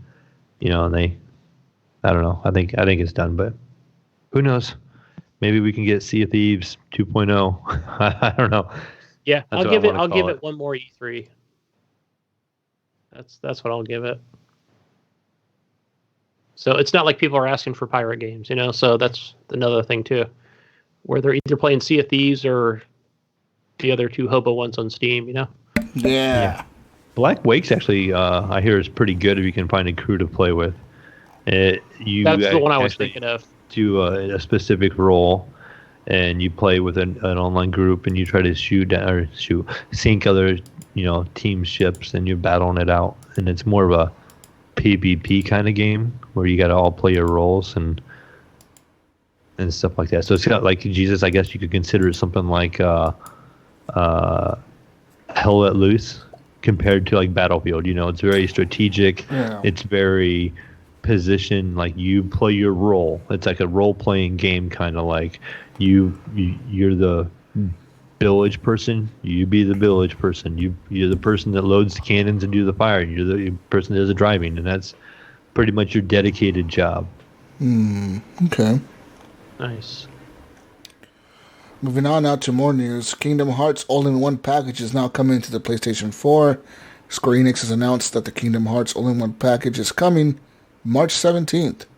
This is essentially the Kingdom Hearts, the story so far, but without the addition of Kingdom Hearts 3, which launched last January. So, these are the titles that this includes. It includes the remastered Kingdom Hearts HD 1.5 plus 2.5 remix, which packages the two original games plus numerous other spin-off titles in the series. So there you go. So, if you're wondering what HD 1.5 and 2.5 remix will get you guys, this is what it's going to get you.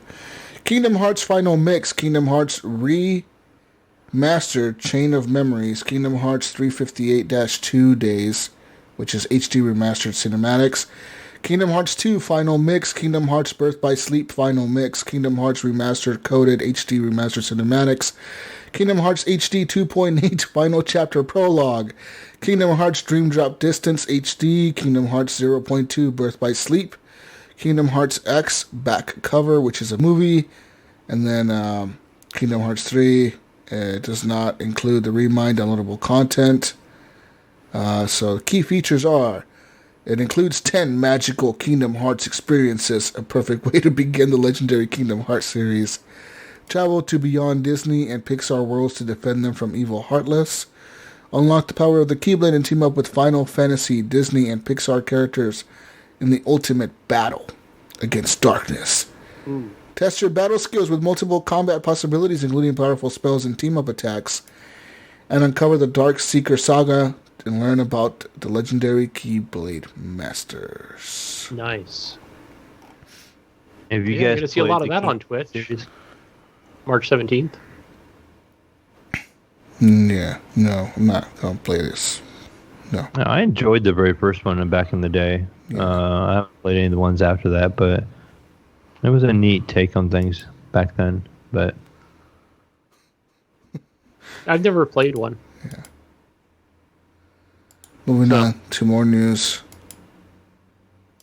Steam users played for nearly 21 billion hours in 2019, Gunny. That's right. Big steamer. 21 billion. You believe it? Hours. That's a lot. I think Jesus is responsible for 1 billion of those. He might have put some hours in this year. According to last year on Steam, active users for monthly active users grew to nearly 95 million. And so there you go, 95 million.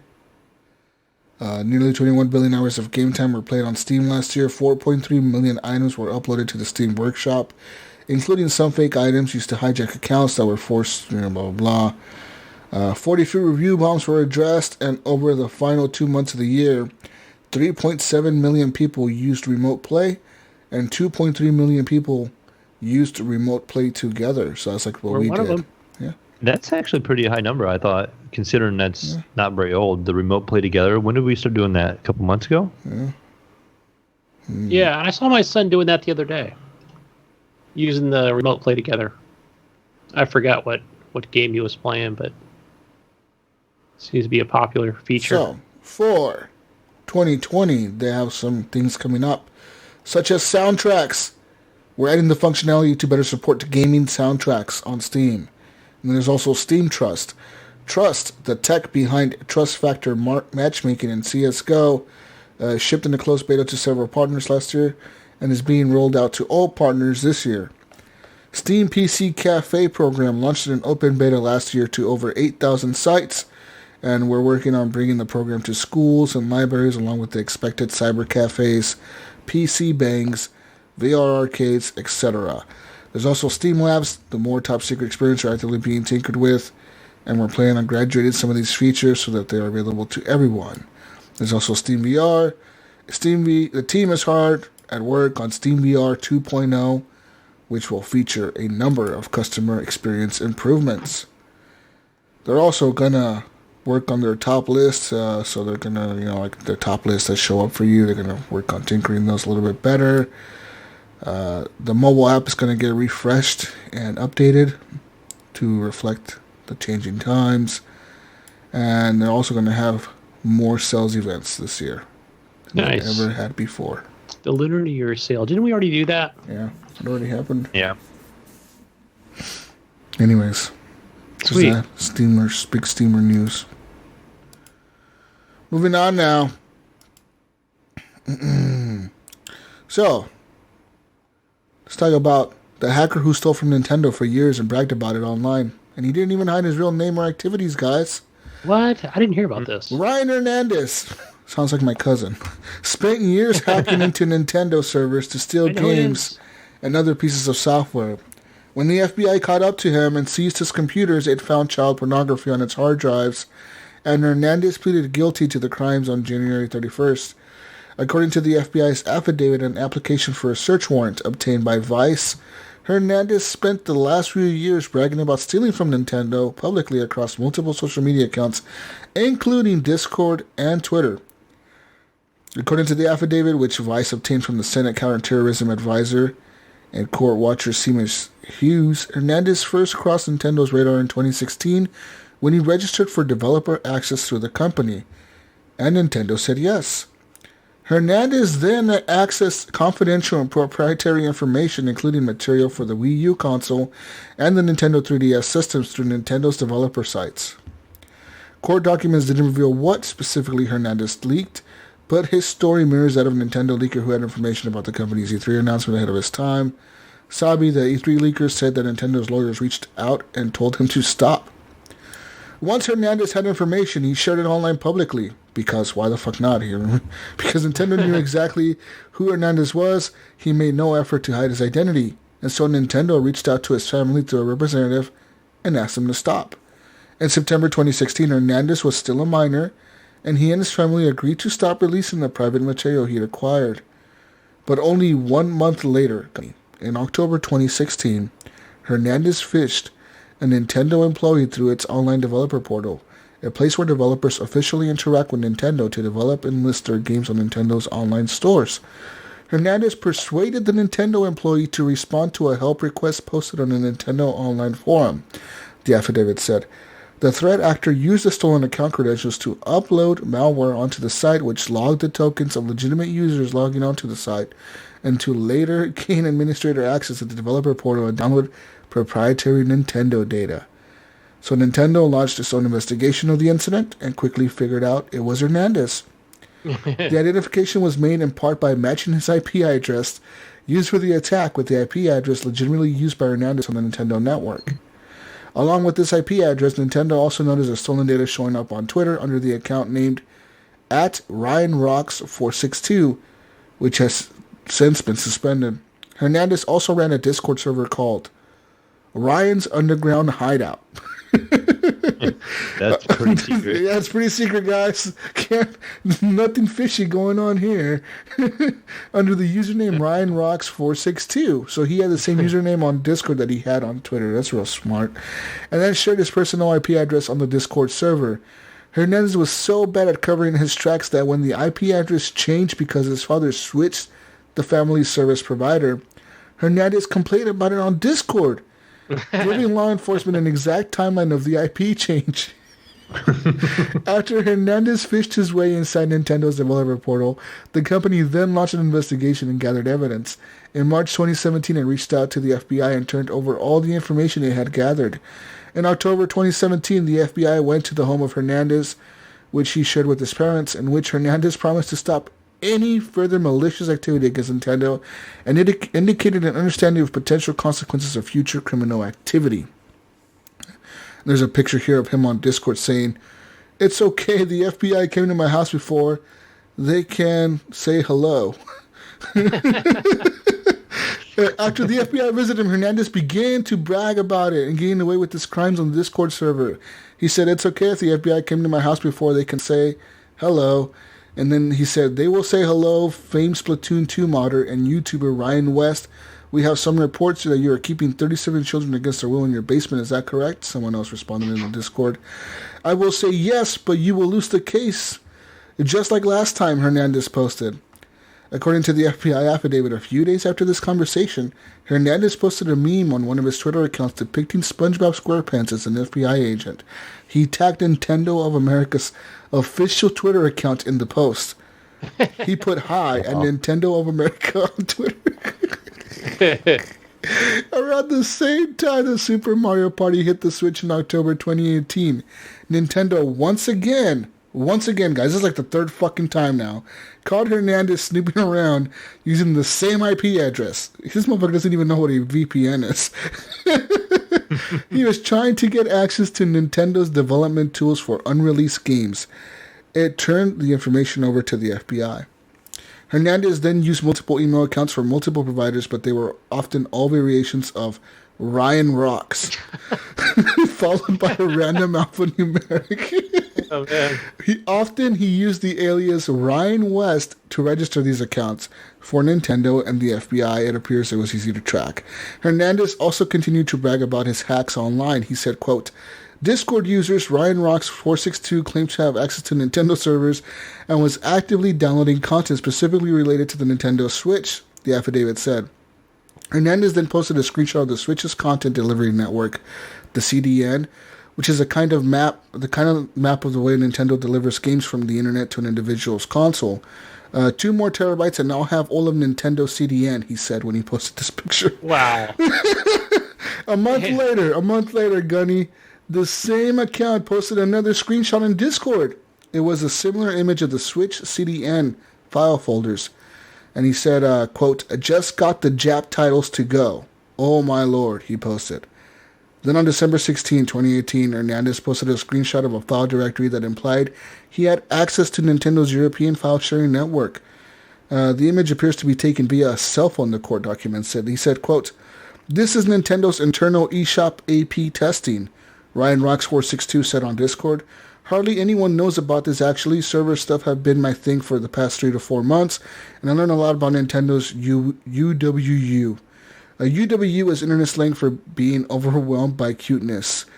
Okay. The evidence the FBI gave the judges, most of it easily available to the public, was enough for the judge to issue a search warrant for Hernandez's accounts and devices. On those devices, they discovered thousands of confidential Nintendo files. Forensic analysis of his devices also revealed that Hernandez had used the internet to collect more than 1,000 videos and images of minors engaged in sexually explicit conduct, is stored and sorted in a folder directory he had labeled, quote, bad stuff. Bad stuff. Okay. According to the Justice Don't click on Department. that one. It's not important. Yeah, like the FBI is not going to click on that folder, right? According to the Justice Department, Hernandez now faces up to 3 years in prison as part of a plea agreement. His ultimate fate, however, is in the hands of the judge. Hernandez has also agreed to pay Nintendo $259,323 US for the remediation cost by his contact. Wow. I mean, this dude was warned like 4 times. How like, old was he, though? Stop your shit. Well, he was 16 at the time, they said. He was a minor, they said. Yeah, that's 16. What I was thinking, like, at the time. Yeah, and, you know, he talked about, what did he say, like, his specialty was, like, servers and stuff? Like, I mean, was he just this creepy, evil, brilliant He obviously had learned how to hack things. Like, hacking does not necessarily mean you're going in there and breaking code, Gunny. Hacking could mean, like, I'm on Discord and I ask Gunny, what's your favorite kind of dog? Or what was your first dog, Gunny? Mine was a pit bull. And you're like, oh, my first dog was a wiener dog or something. What kind of dog was he or what color was he? And then when I go to your email and I forgot my password and your shit says, oh, yeah. Hey, so very persuasive. Hey, what was your first pet's name? And I'm like, it was fucking whatever, you know, because I asked Gunny, like, that's what they do. They fish your information out of you, you know what I mean? They start asking you, like, hey, what was your mom's name? Or when were you born? Or when's your birthday? Or, like, you know, they just start asking shit like that, like, little by little, and eventually they get all your information and they can just hack into your shit. And that's what it looked like that's what he was doing, you know what I mean? Just, like, getting Nintendo's employees' information slowly, but somehow doing it, and then was able to get in there. And I don't even know why Nintendo would give him access to, like, developer portal when he wasn't even a developer. Like, he was able to trick him. Reading between the lines here, I'm thinking that he probably, like, went onto their forums, website, via email, and just said, hey, I'm a developer, you know? Yeah, and they're like, okay. Just condom, basically, probably what happened. Into saying, you know, let me have access to it. Like, oh yeah, this person's probably legit. But a lot of these sites do verify you. Like, they ask you for, like, different types of, like, documentation to verify who you are. He must have had it all set up. Yeah, that's my guess. I mean, it probably took him a while, but he was able to get all this info, which is... I mean, the thing is, I don't feel bad for him. He had child pornography on his fucking computer. I mean, obviously the guy's sick. Stuff. I mean, just from... Something's wrong with him, you know. I mean, he keeps, like, using his own name. Just, you know, we can laugh at that, but it's just like... He could be using the same, like, Ryan Rocks. Like, if you keep using the same name... Everything is Ryan. Like, he just wants to get caught. And you don't Yeah, it's like he wanted to, like he knew that he got away with it once, and then he was just testing them, right? Like, fuck you guys, you're not gonna do nothing to me anyways, you know? So he just kept pushing his luck, is what it seems like to me, you know? And not pushing his luck, but he wanted to test them, you know, like, how far can I go? You guys don't want to arrest me because I'm a minor, how far can I go, you know? And I think finally he pissed him off enough, like, you know what, fuck you, dude. You're going to jail, motherfucker. Oh, what a dumbass. I mean, the FBI even went to his house. It was like at first the lawyers contact you from Nintendo. They tell you to shut up, right? You got a chance there to like walk away quietly. Stop trying to hack us, or con us. Yeah, you got a chance right there to walk away with no consequences, right, Gunny? Like, you've been warned. And it even says, like, I'm just curious, like, his conversation with his dad was probably like, now we got to go from Comcast over to AT&T. Yeah, Dad, give me a new IP. Thanks to you. Yeah. Now we have to go to Spectrum thanks to you. Yeah, so I don't know if maybe, like, he's probably just trying to protect his son, like, thinking, okay, you know, we can... I guess the best thing was to take his computer away, but I don't know. Man, that's crazy. Yeah. Anyways, Gunny, you want to read the next one? Next news? Yeah, let's see here. This is on the ESA. ESA launches game generation campaign to highlight positive impacts of gaming. Well, yeah. Gotta have good impacts from gaming. Absolutely. Generations is about celebrating more than 164 million Americans who love video games and the positive impact. ESA. The Entertainment Software Association today revealed a new campaign touting the positive impacts of video game on people's lives. Generation aims to showcase the power of play in building community, forging inclusivity, and inspiring creativity. Campaign. Yeah, let's be real here, man. Gaming is the most inclusive, it's just the most inclusive, most friendly place you can be. You know what I mean? Unless you're playing, what is it, Siege? Unless you're a stupid right. Big steamer or something. But unless you like the Epic Store over Steam or some shit. No, but seriously, like as much shit as gamers talk to each other based on platform, like fuck you, you're on PlayStation, fuck you, you're on Xbox, fuck you, you're on PC. At the end of the day, there's no other thing that could bring all of us together, like the diversity of people together that gaming. You know what I mean?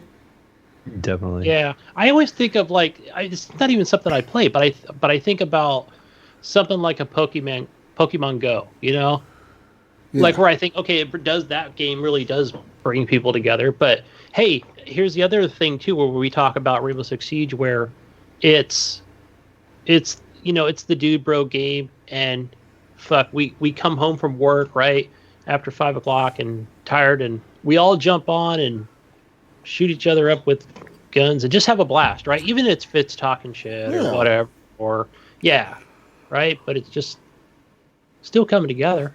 Like I don't know if this is a bad. I mean, just look at the HGP community. Look how many different types of people are in there. Every race, every religion, different types of people with disabilities, people without them, people with them. People with wear glasses, people that don't wear glasses, people that live in America, people that don't live in America, people that live in Europe, people that live in India. You know what I mean? We have everything in our community, and that's amazing. Like, what are the things that bring that many people together? Like, from that diverse group, like such a diverse group of people from around the world. What the fuck else can bring that many people together besides gaming? Right. You know what I mean? It's just, I don't know, like people talk shit about video games, but that's one thing I notice about video games. And one thing about video games that people tend to forget about is there's people out there with disabilities that, whatever the disability may be, you may be in a wheelchair, you may be disabled, like something else, you have something else going on. You have a mental disability even where you can't talk to people in person. But video games is a way for those people to feel empowered, to feel like they have some purpose, or to feel like like they can be a part of a group, right? Like think of some people that play MMOs like World of Warcraft. That player that has that badass fucking character that's all the way leveled up. They may be a disabled person that can't work, and what they do all day is game. They play that fucking game, and that's why they have that badass character. But to them, you know, no one looks at them in the game and thinks, oh, that's just a disabled person. No one feels pity for them. Everyone's like, holy shit, that person's a badass. You know what I mean? Like, right. You know, and when in your whole life you feel, you know, you're pitied upon or whatever because of your disability. In a video game, you may feel empowered because you have that. You know, you're better than everyone else. Yeah, so that's amazing. Hey guys, listen. Surprisingly, if you guys listen to, I was listening to a podcast the other day that I think we all listened to, and one of the hosts was just talking about even that game. I think I'm not sure if it's a Game Pass game. It's called Coffee Talk, but apparently that's where you just play as a barista, excuse me. Oh, you know, you listen to other people's problems, right? So you know what I'm talking about, man. And you know whether it's somebody who's going to make fun of those people or whatever. But you think about it, like, I like how she looked at the perspective of the person who may like that game is maybe that is their only social interaction, right?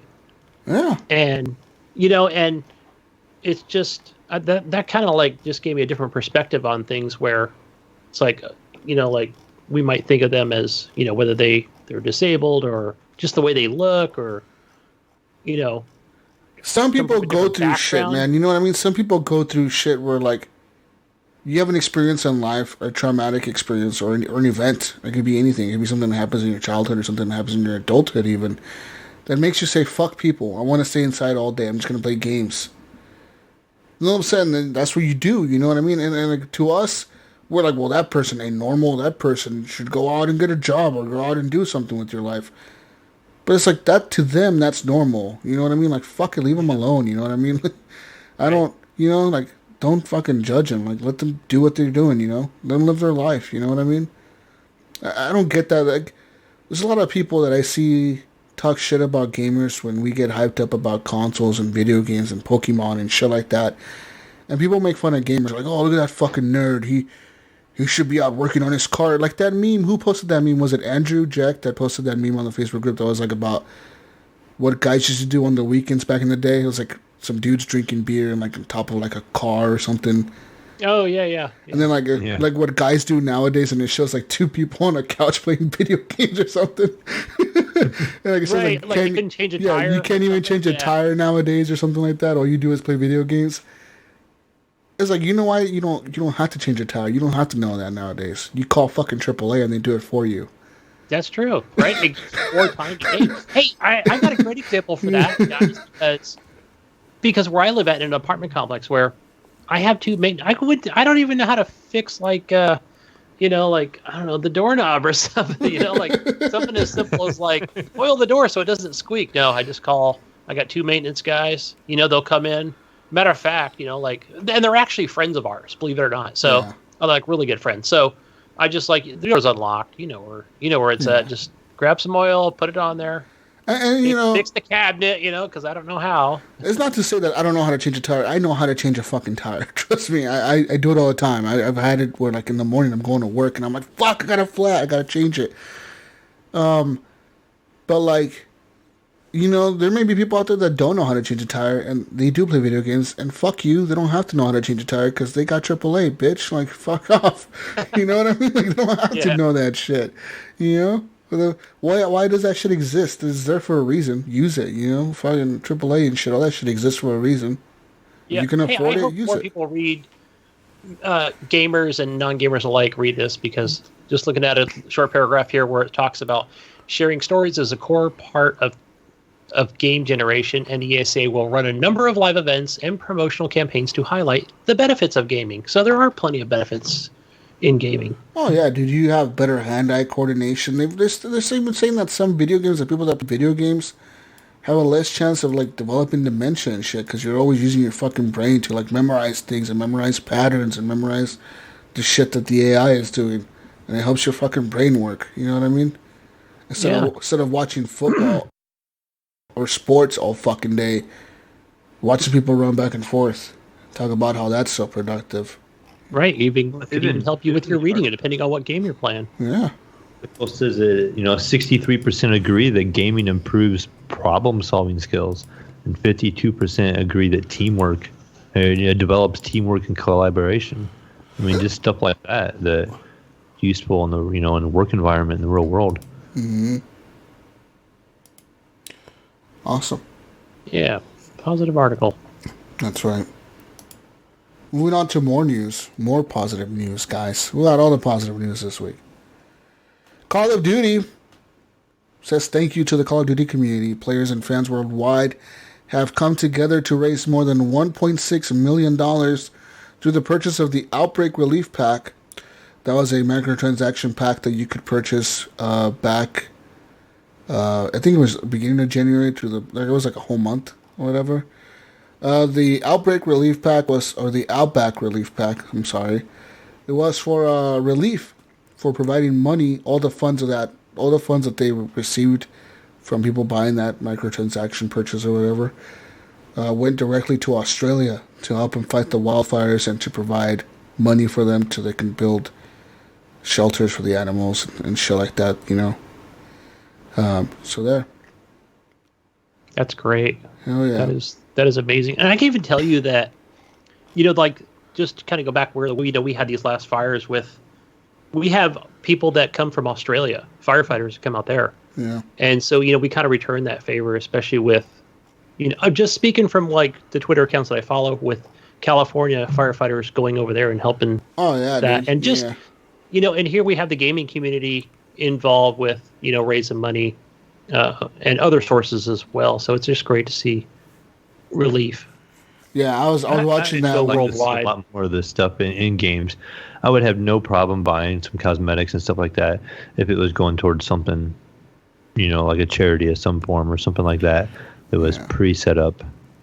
Yeah, I had seen this pack. Probably encouraged me. I saw this pack on the store when I was looking through it a while back, and it was like, it said right there on the purchase, like if you buy this pack, none of it goes to Activision. It all goes 100%. Yeah, 100% goes to like Australia. We're trying to help them with the wildfires they have over there. So, I mean, it sucks, man. Honestly, like that Australia wildfire shit it's a travesty, dude. Like, it's sad to me that the media in the U.S. didn't cover it until it got out of hand. I didn't find out until I went to Discord. I think it was on our channel. It was out of hand, dude. Like by the time the U.S. was getting coverage on the media, like it was already burning for months, dude. Like it wasn't like oh, it just started last week. Like no, that shit was burning for like months, dude. And it wasn't like until the very end that the U.S. finally started sending aid and helping them. And it's kind of bullshit, you know what I mean? Yeah. I feel like as America, we should be setting the example for the rest of the world to follow, and it's kind of bullshit that we waited that long to help. But at least we helped, I guess. Yeah, and the gaming community stepped up. Yeah. Man. It's awesome. Gamers stepped up and fucking helped. Yeah. Moving on to more news, Mayo. Your kid has now been banned in TemTem. What? Permanently. No. TemTem Banhammer smacks down 900 people permanently. Says here, Pokemon Unlike TemTem wants you to know that it means business when it comes to banning cheaters, Mayo. But developer Crema has also drawn criticism for saying it won't review the appeals. It won't. It just doesn't care, Mayo, if you pay them $35. They do not fucking care, Mayo. All right. Say you are done. Buy it again under a different account. In response to fan feedback, Crema has now said it will offer a ban appeal process, even though it remains 100% sure all 900 players that were accounts banned today belong to those who cheated or used exploits repeatedly. Today's bans are a first for TemTem. So this is now available early access, blah, blah. Crema announced this morning via Twitter that it had taken permanent action against 900 players and that bans are final and it would not answer or review any ban appeal. We made 100% sure that every banned user is either a cheater or has abused exploits intentionally, Mayo. It all sounded like good news, though. Some players were immediately unhappy with the idea Crema had banned people who had used exploits by accident. Come on now. They said repeatedly use the exploits. I mean, But, it's not an accident once you use it more than once. You know what I mean? Right. Like if Gunny found out he can get 100 TemTem cards by doing this one thing, and he just kept doing it, and now he has 10,000 TemTem cards or whatever. He doesn't buy anymore. It's like they know you cheated. I'm not going to stop once. I'm going to keep on going. Others asked Crema to explain his methods for determining what did and didn't count exploit-wise for a ban. A few hours later, Crema gave an update. Quote, the team spent all morning checking banned accounts and players' accounts, saying they didn't do anything illegal. We are checking over 100 accounts. Every single one of them was a legit ban. Don't trust cheaters. They just want you to know more info about the ban in order to avoid it next time they're using cheats. They will lie about everything in order to get more info and the minimal possibility of getting unbanned. And no, you're not going to get a bug or an exploit, Gunny. Only players intentionally and repeatedly abusing the exploits are banned. If you play in a regular way, you're okay. We made 100% sure before doing any bans, and every data we've checked confirms that. With all that said, Crema has now stated that it will review ban appeals, even though every single one were checked out legit. Like you said, having a no appeal policy is not good, Crema concluded, so you can contact us on support@cremagames.com and put ban appeal as a subject and including your in-game ID or username. And so there you go. Hopefully that helps you guys, but I mean, they already checked 100%. You forgot to read the last line on that, Jesus. You're fucked. Yeah. It says here, hopefully that hammers it home. You're fucked, Gunny. You're fucked. Yeah. If you're banned, you're fucked. I'm going to go check my account. Yeah, I haven't been exploiting at all. Yeah, I need to check mine too. Dude, when I watch those YouTube videos, they were, just trying to help videos. That's what they were. Gunny's emailing them. I was just watching this help video, guys. The guy on YouTube told me how to do it. He told me to do this 50 times and I'll get all these things. I don't know. I was just doing it. He said there was no limit. Legit. Part of the game. Speaking of bans and shitty shit, Fallout 76 finally comes to Steam in April with the free update. Whoa.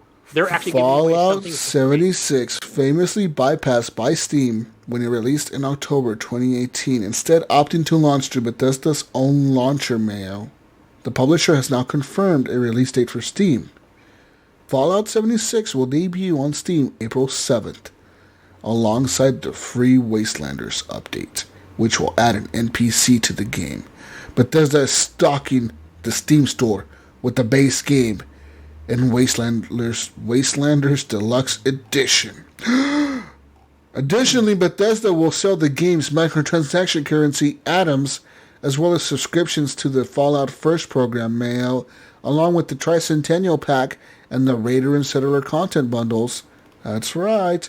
One important thing to know is that Atoms and Fallout First membership for Fallout 76 on Bethesda.net will not transfer to the Steam version. Ooh. Atoms do not move between the platforms at all, but Bethesda confirmed that the items purchased with Atoms will be shared across Steam and Bethesda. So what the fuck? You can purchase items with the Atoms, but you can't transfer the Atoms. That's kind of weird, right? That is. So there you go. So the new bundles include the Raider content bundle. May, are you excited for the Raider content bundle? Oh, definitely. Oh, how about the Settler content bundle as well? I'll pass, thank you. You know, guys, I looked at this probably like a month ago, or whatever the last time it was on sale for the Lunar sale, and like on the Xbox, that's my platform of choice, and it was like $19.99.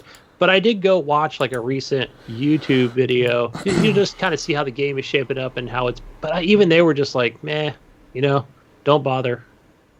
So I know this is Epic Ark's thing, but I don't know. I just can't pull the trigger on it. So I'll pass for now. Well. Moving on now. Rod Ferguson has now left the Coalition to oversee the Diablo franchise.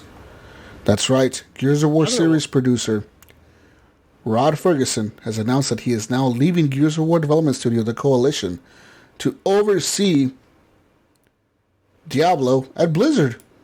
He's leaving next month.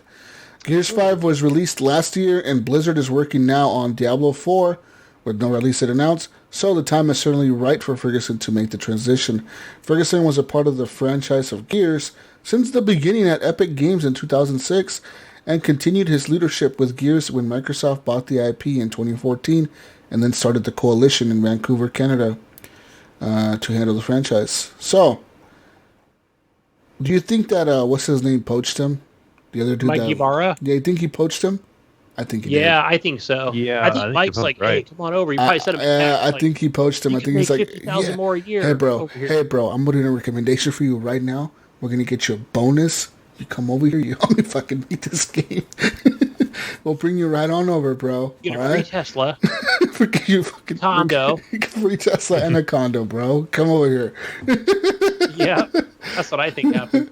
Yeah, I think he got poached. Sucks. But it's the name of the game, right? Like, you move with your friends, you know people in the right places. Yeah. You're going to get bonuses, you're going to get those, just like... You're going to follow the money, right? That's the thing. Yeah, So, there you go. We'll see if it's a step in the right direction for Blizzard, because I think Blizzard's really been struggling. I remember seeing an article that, if it wasn't for Modern Warfare, all their games right now are really on the down.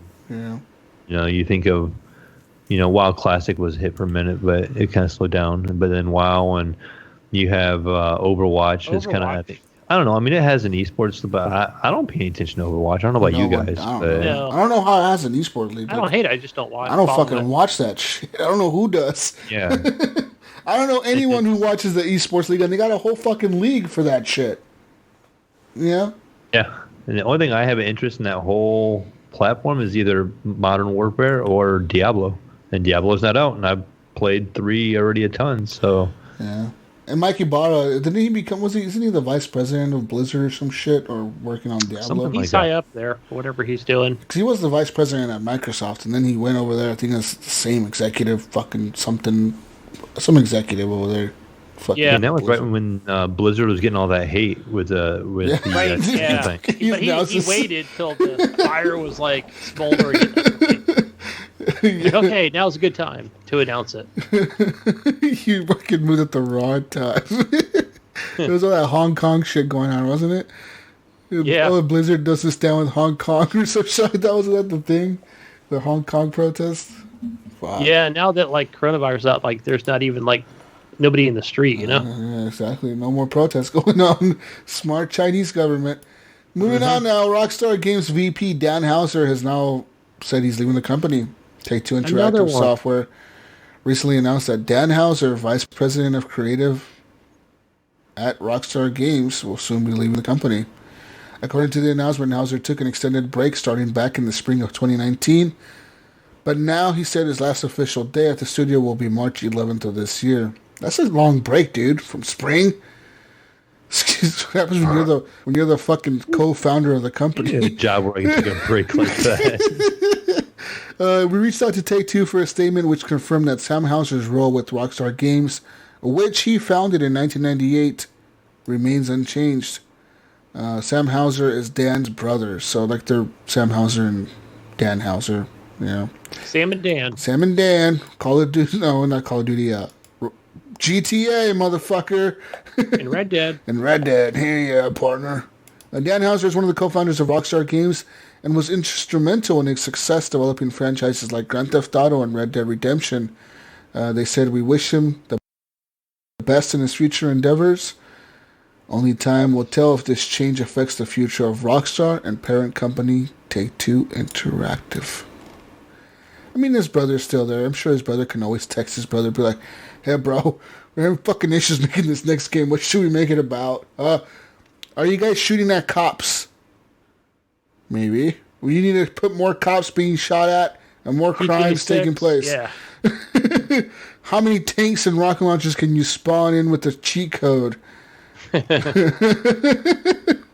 we make the map bigger? No? Okay.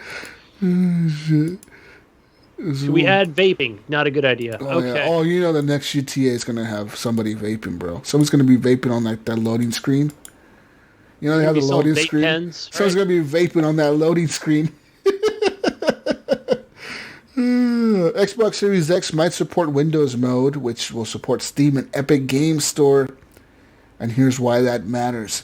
There's a rumor circling that the Xbox Series X may feature a, quote, Windows Mode startup option, effectively giving gamers access to a full, fat version of Windows on Microsoft's new gaming consoles. So,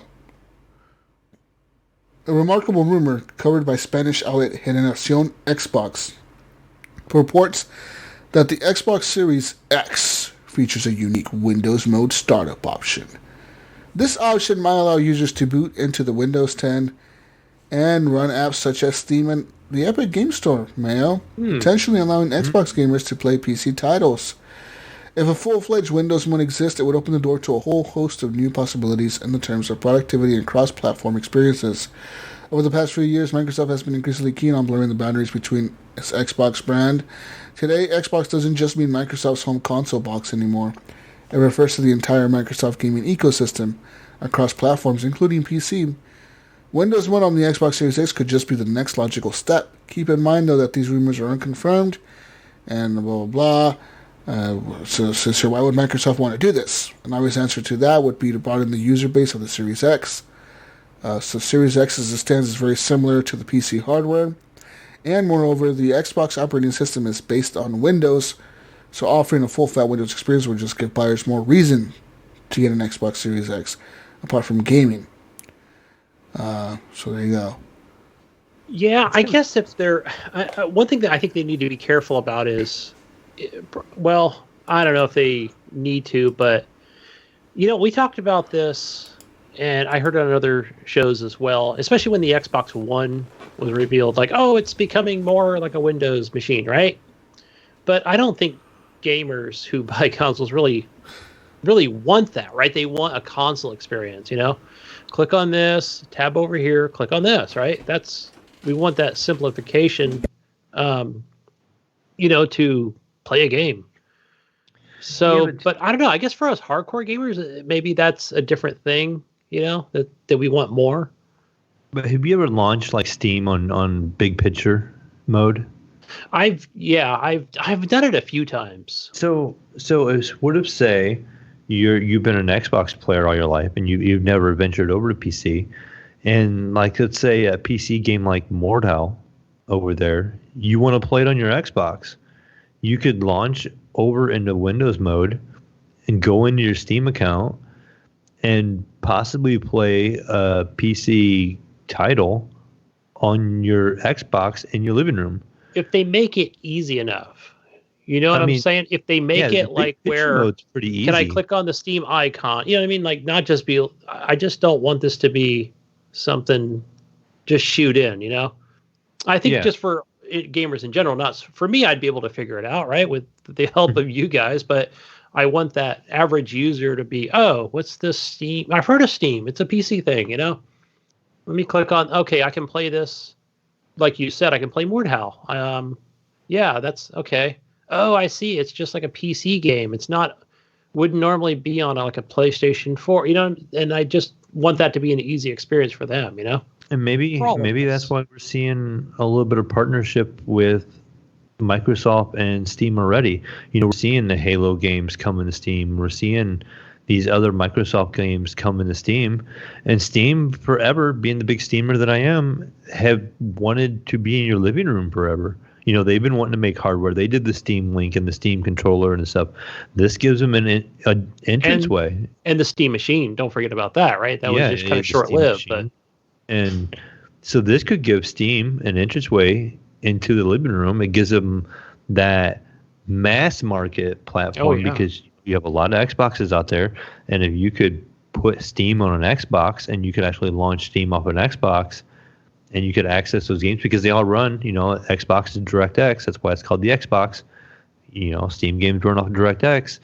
You could maybe start installing these games that are Steam only or PC only at the time on your console. And if they have controller support, you could play right on your TV in your living room, or you could play on your computer. What would really be cool too is like the size of the Xbox, since it's like the shape of it and stuff. I feel like it'd be easy to pick up and move because it's kind of tall. It's like a little cylinder, like a base kind of thing. You can just unplug it, carry it up there if you have a computer set up, set it down on your desk, plug it in, and be good to go. Or you could unhook it, you could move it to your living room if you want to, or you could stream it, to different devices. So I feel like it's kind of an interesting idea. Yeah, and I don't think that would work well with like. I see it looks good on paper with the Epic Store, but all the Epic games are pretty much on. Well, I mean, except for a few they're already on Xbox. You know, they're already I'm there. thinking more. But maybe like the ones I just mentioned earlier when you were on a break there, that there might be these other exclusive games that they've taken from Steam. So, I mean, I could see those then coming to Xbox just to kind of add to the library, which would be pretty sweet. And they're free to play, so why not, But just make it easy for the gamer, to be able to just click on things, I don't know, because I really don't see too many people, very few, just, I got that mouse and keyboard for my new Xbox, It's like... Yeah, I feel like they would definitely have to make it controller friendly. That's why you would have to do big picture mode in Steam, because that has full mouse or full controller support. And then you would have to make it easy for the mass market to get into. And also there'd be a lot of legwork on Steam side. I can definitely see Microsoft going, here, take some money to do this thing where, hey, when you guys are contacted by these early access games, and there's a ton of them on Steam, right? Every day I log in and there's like, oh, there's a new platformer. That's cool. Oh, it's an early access, where Steam would need that tool to say to that early developer, okay, do you want to be Xbox friendly? We're gonna check that box for you when we add it to our platform. So that way when somebody comes to their X, they turn it on and they can see, oh, okay, there's an early access Steam game that I can play. Yeah, but I mean, it's easier said than done. It sounds like it's going to behave like Windows. So if you're booting into a Windows, it's already designed for Windows. So the game is already set up and ready to go. Yeah. So maybe, I guess that's what I want versus what they're saying. But yeah, maybe you will need that mouse and keyboard. I personally would just rather see a Steam option on my Xbox, where I could just go into Steam, buy games, and play them on my Xbox. Yeah. That would be really nice, where I could migrate like a Steam library over to my Xbox and just put all the libraries together in one place. That'd be really nice, and that would be beneficial both ways. I think it would blur the lines between the PC and the Xbox even more. And I feel like that's what they're trying to do. Yeah, absolutely. Absolutely. Are you going to be a Xbox Series X player with a Windows 10 option?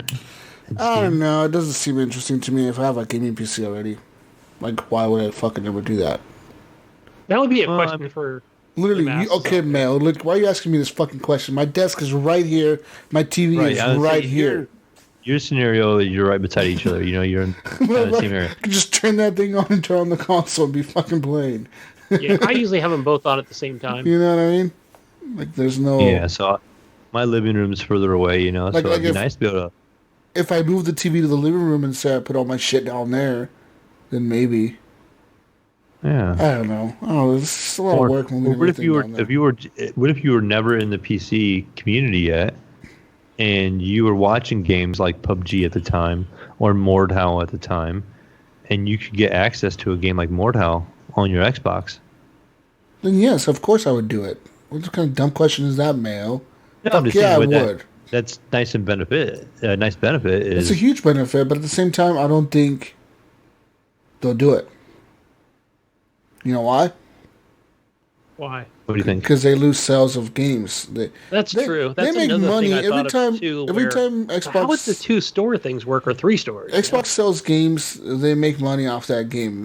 Like the developer gives them a cut, whether it's 20%, 10%, or whatever. They'd have to cut it 3 ways. That wouldn't work out for anybody. That wouldn't help anybody. It wouldn't help them. It's just like it'd help us. It would be like hacking your Xbox. Like Steam wouldn't give them any money for doing that. Steam would be like, "Fuck you, I'm giving you shit, bitch." You know what I mean? So I don't think Xbox would ever do that. They want their shit locked down. They want to be able to keep you in their ecosystem. So, yeah, I don't see it happening. I don't. As much as people are wishing that, like, Phil Spencer is all this. A couple weeks at the end of the day, as much as Phil Spencer is a great dude, it's all about the gamers. He has nice hair. Next year, we find out Spencer buys Steam. He was homecoming. Now we're all PC. It's all about money at the end of the day, and they're going to make money, and they're not going to do this. Yeah, and even like Epic, all the Epic games are, for the most part, are already on the Xbox. Popular ones. Speaking of making money, guys, I have another piece of news for you here. Sony has now submitted a patent for an AI that suggests microtransactions if a player gets stuck. What? Sony's got a new patent, and it describes an AI that would help the player if they're stuck by suggesting that they splash out on microtransactions. You ever get the feeling of this? Have you seen this before, Gunny? Deja vu? Well, Activision did this back in the day with the exploratory patent filed in 2015 by a research and development team working independently from the company. It would pair players together in the hope that one player would see the swishy sword or the sniper rifle that another player bought, and then encourage the player to make future purchases to achieve similar gameplay results. However, Sony's patent is an in-game resource surfacing platform that identifies where the player is stuck in the game and then suggests solutions. The AI will rely on individual and collective player data and transforms this through natural language processing to offer its answers. Its answers aren't always dodge when the light goes red, use explosive arrows, or the like. Often, there may be an in-game resource of the game environment that could aid the user in accomplishing the objective with the character read the patent. Submitted to the World Intellectual Property Organization, the in-game resource may be downloadable content, DLC, add-ons, upgrades, items, tips, strategies, communal data, etc. However, the user is not necessarily aware that such a resource exists. So, as shown in the patent, this is only one way the AI would go about helping you. Scooping up user data lets the servicing platform display instantaneous information about what other players have done or achieved before that in-game moment, and tell the player how the majority went about solving the puzzle. It does sound different to the PlayStation Assist, which would mark out things in the game like health packs and would make games more accessible to all kinds of players. But this is just a different way to get money out of you, Gunny. So this is pretty much saying it's either going to tell you like, all right, Gunny, you just suck at this Tomb Raider fucking puzzle. God damn it, you fucking suck. Gunny, the ball goes over there. This is what thousands of players did before you to get the ball over there. Just get it over there. Or it's going to tell you, Gunny, you fucking suck at this Tomb Raider game. Pay me $5 and I'll unlock the crossbow for you. That's predatory. For the gullible gamer. Gunny launches the game. He launches the game, gets to the title screen, and it says, Gunny, just pay us $10. We'll help you right now, Gunny. Just pay us $10 right now. We'll just help you ahead of time. You hit start at this point in the game after you pay him $10. It says, press start to continue.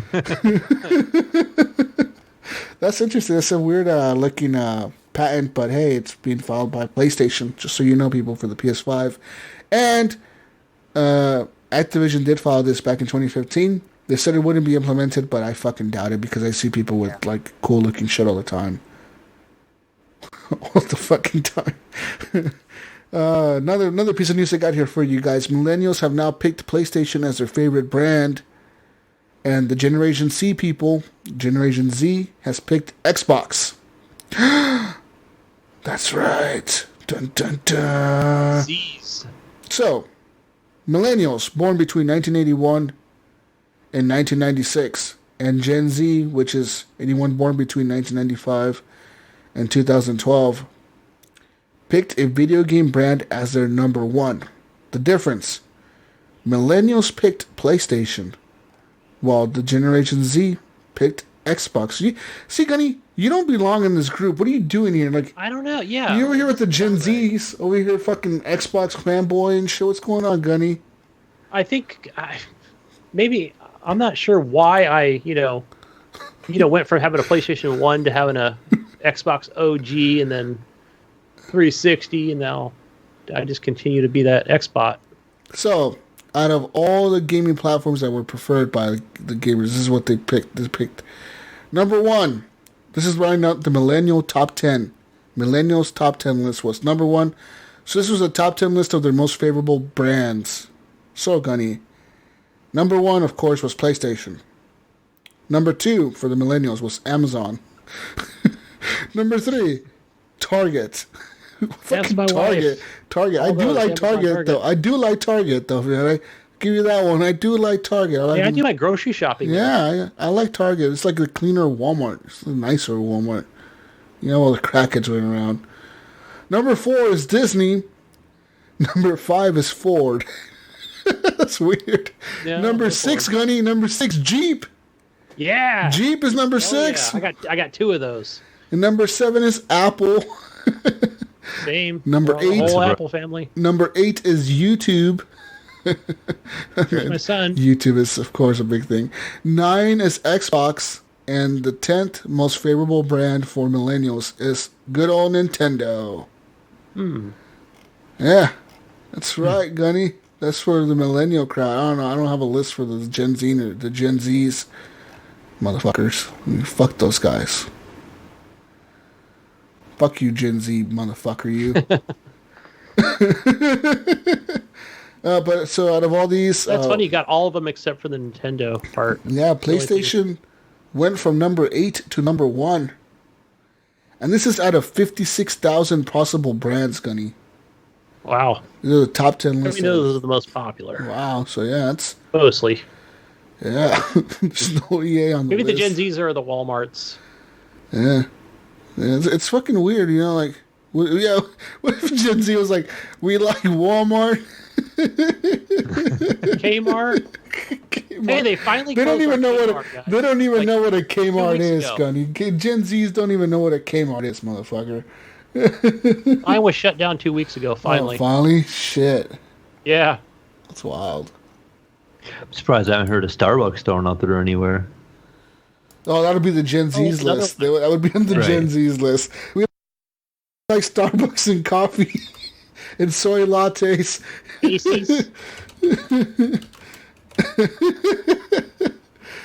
Oh, I got a list here. Of Gen Z's top 100. Applebee's. All right, I got a list, guys. Number 100, Gunny. 100 on the Gen Z's list. What is it, Gunny? Is a food? Tip? Habit. No, it's In-N-Out. It's a chicken place. Oh, Chick-fil-A. Yeah. Nope. Oh, the not Chick-fil-A. It's I don't know. KFC, Gunny. KFC is number 100. KFC. Say it like right at the last second. All right, let's go to number 50 on the list. It's a drink, a soft drink. What's number 50 for the Gen Zs? It's a big brand soda. Coke or Pepsi? I'm going to say Coke. Pepsi, Gunny. Fucking Pepsi. God, it's Pepsi, motherfucker.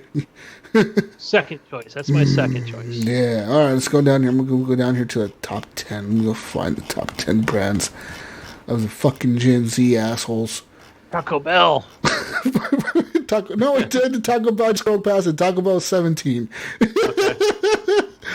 I'm like mentally driving down my main road right now, you know. All right, number 10 for the Gen Zs, McDonald's. I had that last night because I had to spend the night. Ugh. Number 9, Sour Patch Kids. My kid used to like that. Huh.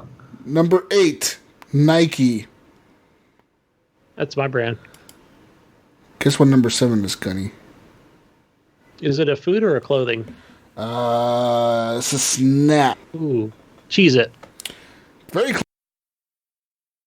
close. Cheetos. Ooh, yeah. Number 6, a candy. Very popular. Snickers. Candy. No, very popular. Like they're M&M's. M&M's, yes. Number 5, another candy. Another candy. Number 5, Gunny. Mars bar. Nope. It's Reese's Pieces. No, sometimes it has like almonds in it. Oh, the milk. No. It's a bar. Shit, I forgot it's a candy bar. Gosh, I haven't. It's a very popular candy bar, Mayo. Very popular candy bar. Very popular candy bar, Mayo. Sometimes with almonds. Huh? Sometimes it has almonds. Sometimes it's cookies and cream. Oh, the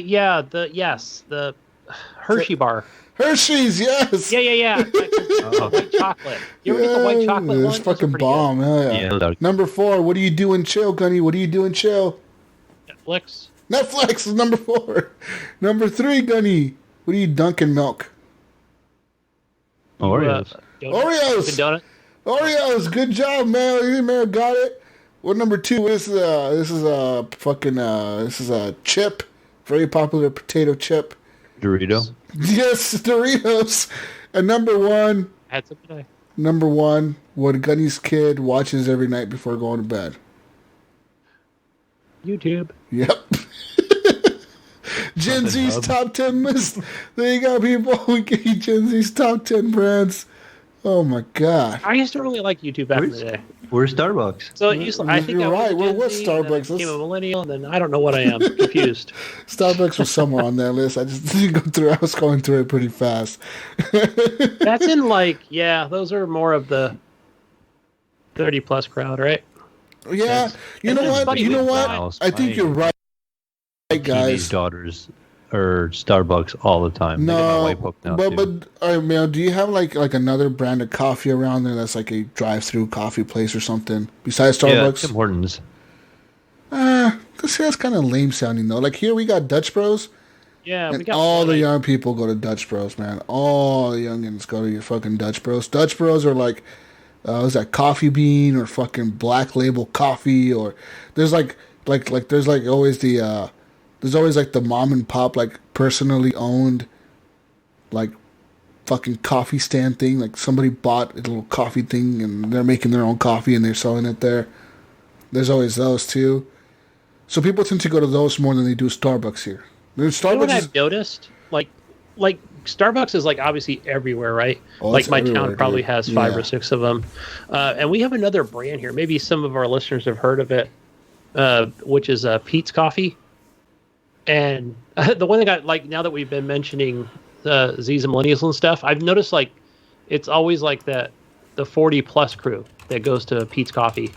Because I don't go inside them very often, but whenever I do, I'm like, oh, I feel right at home, you know? Yeah. It's like, these are my people right here. You know, compared to like a Starbucks where, you know, or a Dutch Brothers, like you said, because they're always like next to the college and the high school. So yeah.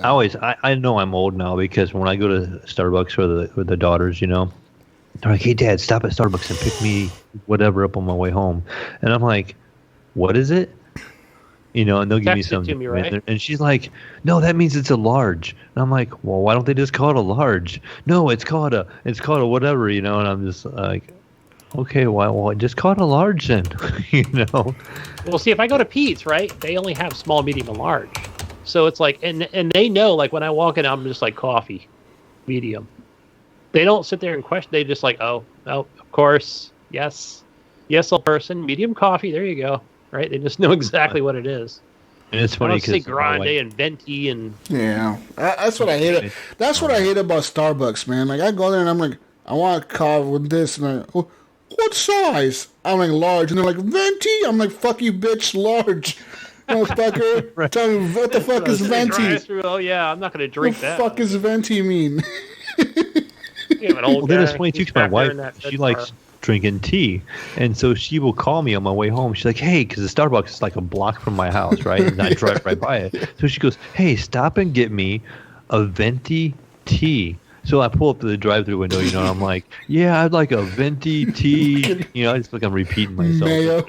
Mayo, manly-ass Mayo pointing up to get a Venti fucking tea. Pull it out, and it looks like green slime, and you're just like, somebody's going to drink this? Oh, shit, dude. It's actually when she likes now, it's called medicine ball. So now it's like I pull up, you know, I feel all fancy now. I'm like, yeah, I'd like a Venti medicine ball. And they're like, okay. And I feel like double pump on the syrup. Double pump on the syrup. Hold the sugar, please. So fat. Use almond milk. Hero, so. You're a boomer. Fucking boomer ass Mayo. Get you a beanie. Dude, Starbucks, literally, my town, dude, has so many coffee shops. We got a Dutch Bros, like a drive-through place, Dutch Bros. The beginning of town. And then between here, there and like here, which like a Starbucks is literally right here next to me, like right, like just like my neighbors, like Starbucks is right here. From there to there, there's probably like 2 or 3 like little like mom and pop shop like coffee places, and there's like one Black Bean, and then Between here and the next stoplight, there's a Dutch Bros again. And then at the Fred Meyer's, there's another Starbucks, which is like at that stoplight. And then from there to the edge of town, there's like 2 more like mom and pop shops. Like, what the fuck? We need that many coffee shops for a town of like 10,000 people, dude. Fucking people A. love their caffeine, ridiculous, man. Dude. How many coffee shops are in this little fucking dinky town? They're like, I don't get it. Fuck, Gunny. Does that mean people drink coffee? I know. You need to drink more beer. More beer. Partner. Yeah. Hey, guys. We got Console Corner here. Oh, moving on now. Console Corner time. We're done with news, people. We're done with news. Starbucks talk is over. Coffee Talk. Go play it. It's on Game Pass. Another game to get on Game Pass. What was it? Final Fantasy 15? That's our featured game this week. What the fuck do you mean featured? What the hell's going on here?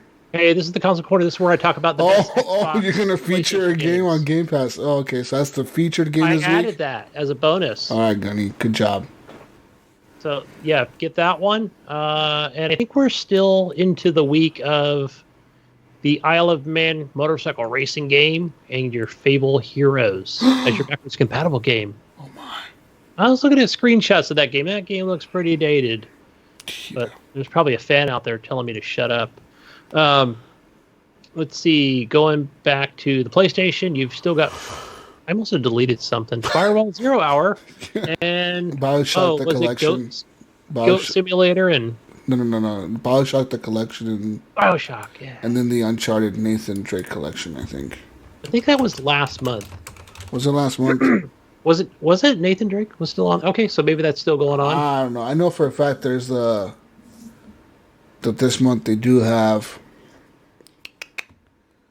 fucking game. I just said it. The BioShock Collection, motherfucker. Yeah.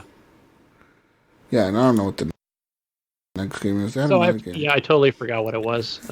Great job, Gunny. Real good job for the Console Corner. Was that you? The Sims 4. The Sims 4 is also available. That's it. Yep. Sims 4. Which is way better games. Isn't that free to play everywhere now? Way better games than the Isle of Man and Fable Heroes. Yeah, Sims 4. That's another game I claimed on the PlayStation Store, which, yeah. So I'm not going to be playing that one. I think I played that back on PC back in the day. Oh yeah. It was like back in the PlayStation 2 era. Gunny was one of those guys that would put him in the pool and remove the ladder. I can just see it. Yeah. Yeah. No tubes for anybody. No ladders. Right? Have fun, kids. Or put them in a room and remove the door, and that way they can't get to the bathroom, and just let them pee in the corner room. I would always catch shit on fire trying to teach my sim how to cook. The fucker would never learn. Oh, that's actually, I was a guy like catch on fire, burn the fucking house down. Gunny, it all comes out now. All those Overcooked games we were playing together, and the kitchen caught on fire. I'm starting to see a connection. He was blaming you the whole time, but it was. I think there's some misdirection here. I just have 8 kids, and then I just leave. You just have 8 kids. Not even married. I just have 8 kids, and then I just leave for a couple days. Nice. Well, moving on now to community questions, ladies and gentlemen. There was a question of the week last week. The question of the week was, what game are you glad you gave a second chance to? Something you didn't like but fell in love with. Normie said Tetris. As a kid, I didn't understand the allure of it. It wasn't until I went to college I found it on my computer, and I gave it one more shot. I became hooked on it. For months, I would close my eyes and see the pieces. I had to finally stop playing because I was losing my mind. Do I regret picking it back up? Maybe at that point in life, but now it doesn't bother me. Great answer, Normie. That was like a nice... Yeah, like I went on a journey there. I see Normie as a kid hating Tetris. Yeah. I see her in college studying and then finding Tetris and like playing nothing but Tetris. And then, yeah, I see her going in terms with Tetris. Funny thing was, I took my son's shoe shopping yesterday, and we were in the shoe store, and they had a pair of Tetris tennis shoes.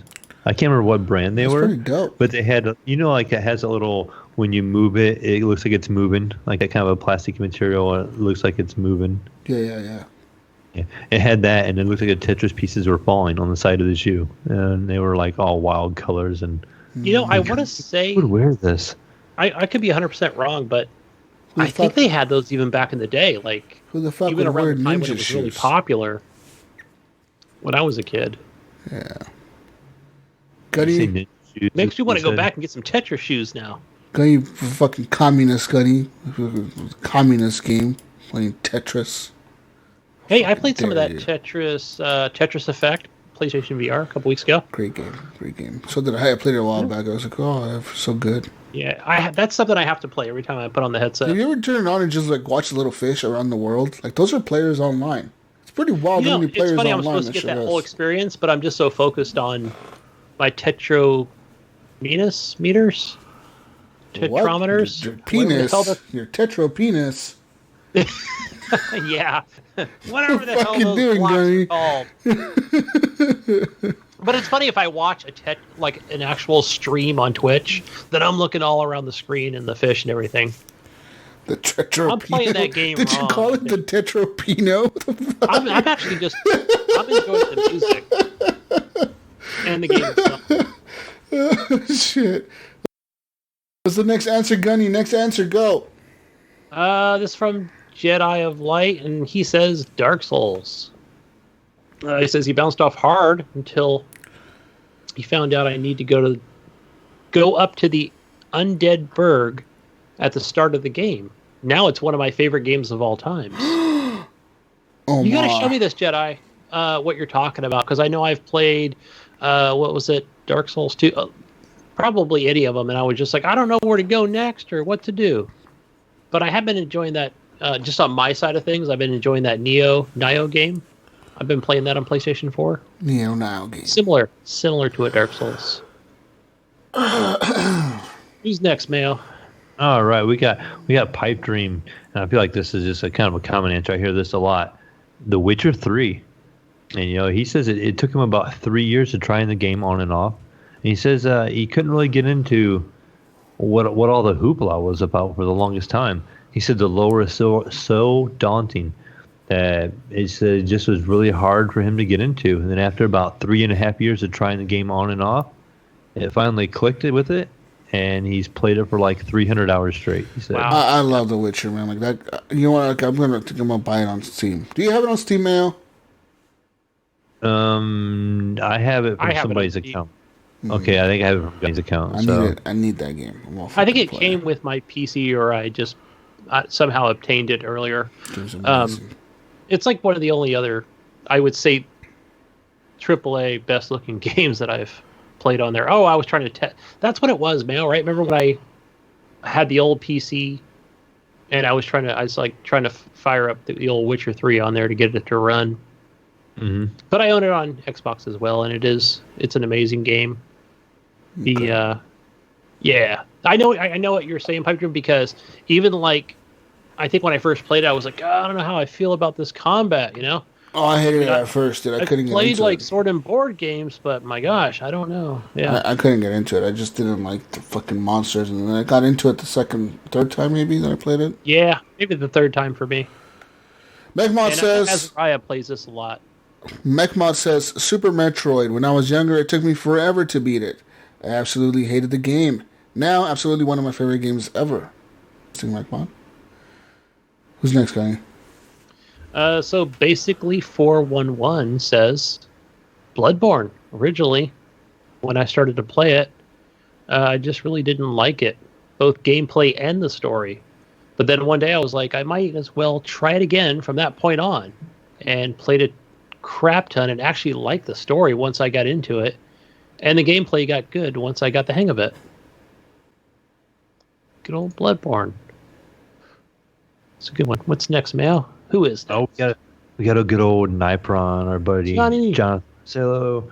He says Metal Arms for the PS2. He says I thought the gameplay was tacky at first, and I stopped playing it for months. He says then I came back to playing it and getting to know the controls. It was really fun. He says he wished they could make a remake of that game.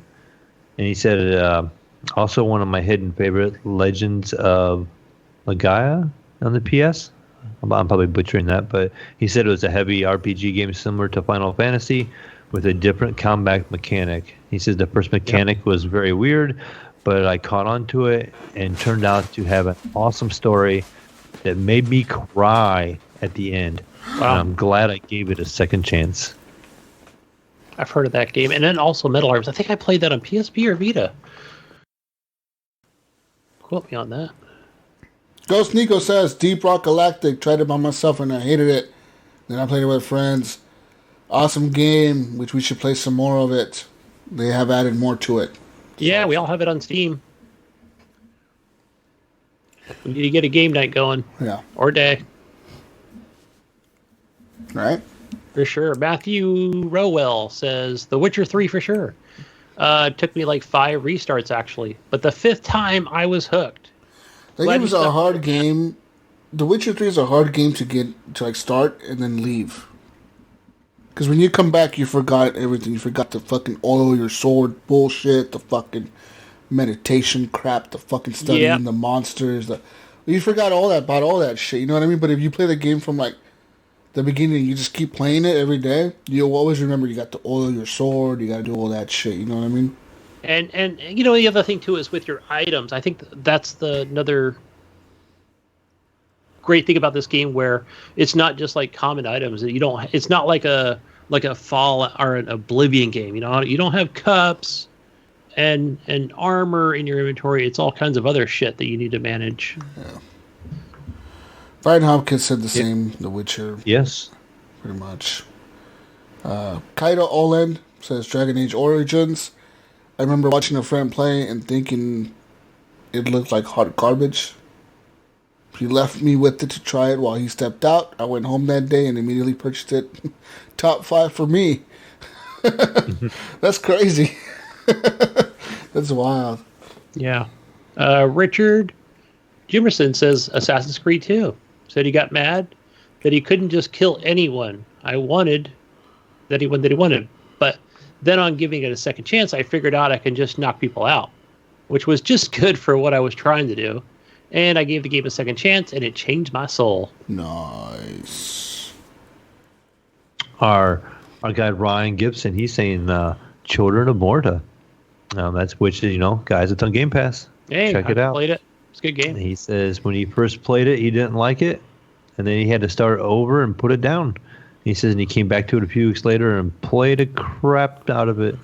He says, love that game now. This is a Mayo game. Trust me on this. This is a Mayo.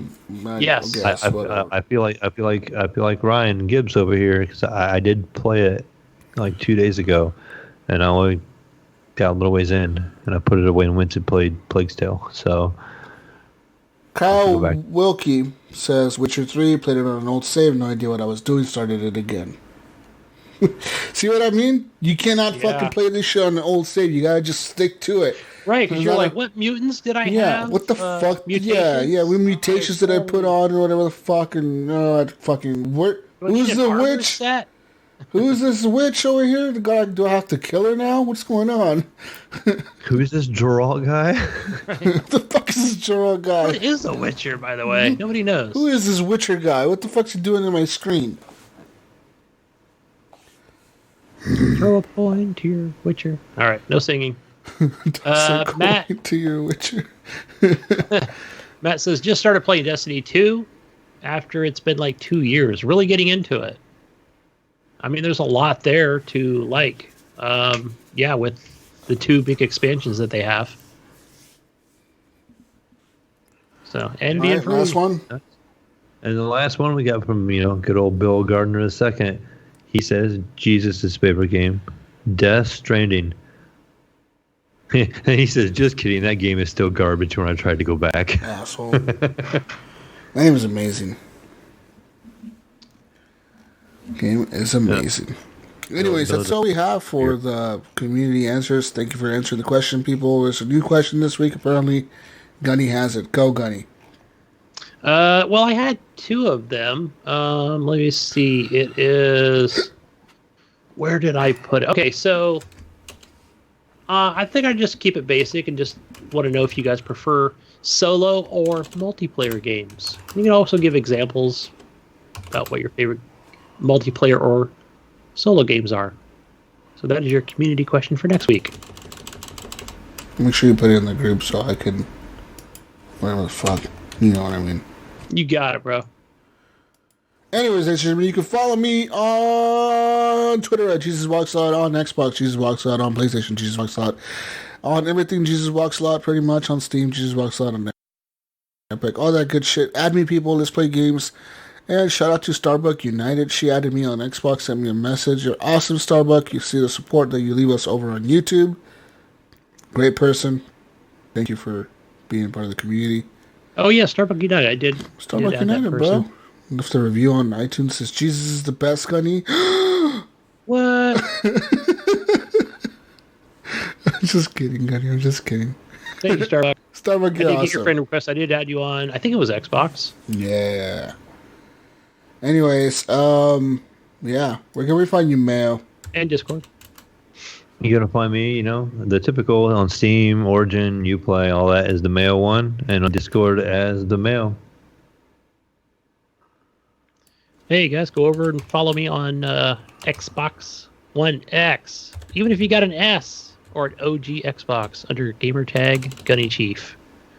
Same over on Discord, on the Uplay store. But over on the PlayStation, I am known as HGP_Gunny. Why not add me if you're on the Twitters, Gunny Chief? Yeah, I'll throw in a quick plug to my son who jumped in and talked about some TemTem. You can find him in the Discord actually as Njustice, and he's in the HGP Discord. Or on Steam as Njustice. Yeah. Thank you, Njustice. Now you know who Mayo's favorite kid is. Because he's actually plugging his son, the little one. But when the other Mayo, well, he doesn't plug the other Mayo. You see that? Reg Mayo? Yeah. You don't plug Reg Mayo. I don't see no plugs. Reg Mayo's in the Discord. Don't see no plugs for Reg Mayo around here, Mayo. What's going on? We're getting all sorts of plugs right now. He gets a plug every week as a Patreon. He does. You're awesome, Reg Mayo. Thank you for being a Patreon. Thanks to all the Mayos. Thanks to all of them. There's a bunch of Mayos out there. Just thanks to all of you guys. Woo! Ladies and gentlemen, thank you for listening to the show. We'll catch you on the next week's edition of the Horrible Gamers Podcast. We're getting closer to E3, guys. It's coming. It's coming, Gunny. Is it June already? No, it's only February. 2 more months, pretty much. 3 more months. How many months is there? How many months is there in a year? 12 months? 4 more months, Gunny. Yeah, I'll go with 4. Fuck you, Gunny. It's a long way off. Get ready for E3, Gunny. E3 is going to hit you. Zombie game. It's going to hit you like a ton of bricks. You watch. You fucking watch. We'll be back next week, ladies and gentlemen, with more video game shit. And hopefully Gunny plays some Firewall 0 Hour. I don't know, Gunny. I don't know. I'll be skiing next week, guys. Oh, God. Who the fuck skis? Down the slopes of Nevada. What are you doing? You gonna go skiing? Who goes skiing? What? It's Valentine's Day, so I gotta take the wife. Leave her on the side. Valentine's Day, like skiing. California side. Nothing says more romance than fucking skiing in the fucking snow, freezing your ass off. Nothing more romantic than that, Gunny. There'll be a lot of whiskey that night. In vodka. Actually, it'll be like 18 of us, so there's going to be a big group. Oh, it's even better. Nothing says romance like having a big group of people skiing. Yeah. We love you guys. Speaking of romance, shout out to my friend, they call me Iams and Alyssa White. They're engaged today, officially. Iams is like, Jesus wasn't gonna. Iams thought I wasn't gonna mention that, but fuck you, Iams. I am going to mention it now because it's official. You posted it on Facebook, so it's official as fuck. So yeah, shout out to them. Shout out to you, Alyssa. You're stuck with the fucking weirdo for the rest of your life, but it's okay. I guess he's a normal guy, sort of. Sometimes. Kind of. We're out of here. Peace out, Brussels sprouts. Bye, everyone. Hey, y'all. Bye. Bye. We're out of here. Bye. Hey. Yeah.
And he has a deep Mayo voice like me, so he'd be like, "Hi guys, I play some Pokemon TemTems. I'm a hardcore gamer."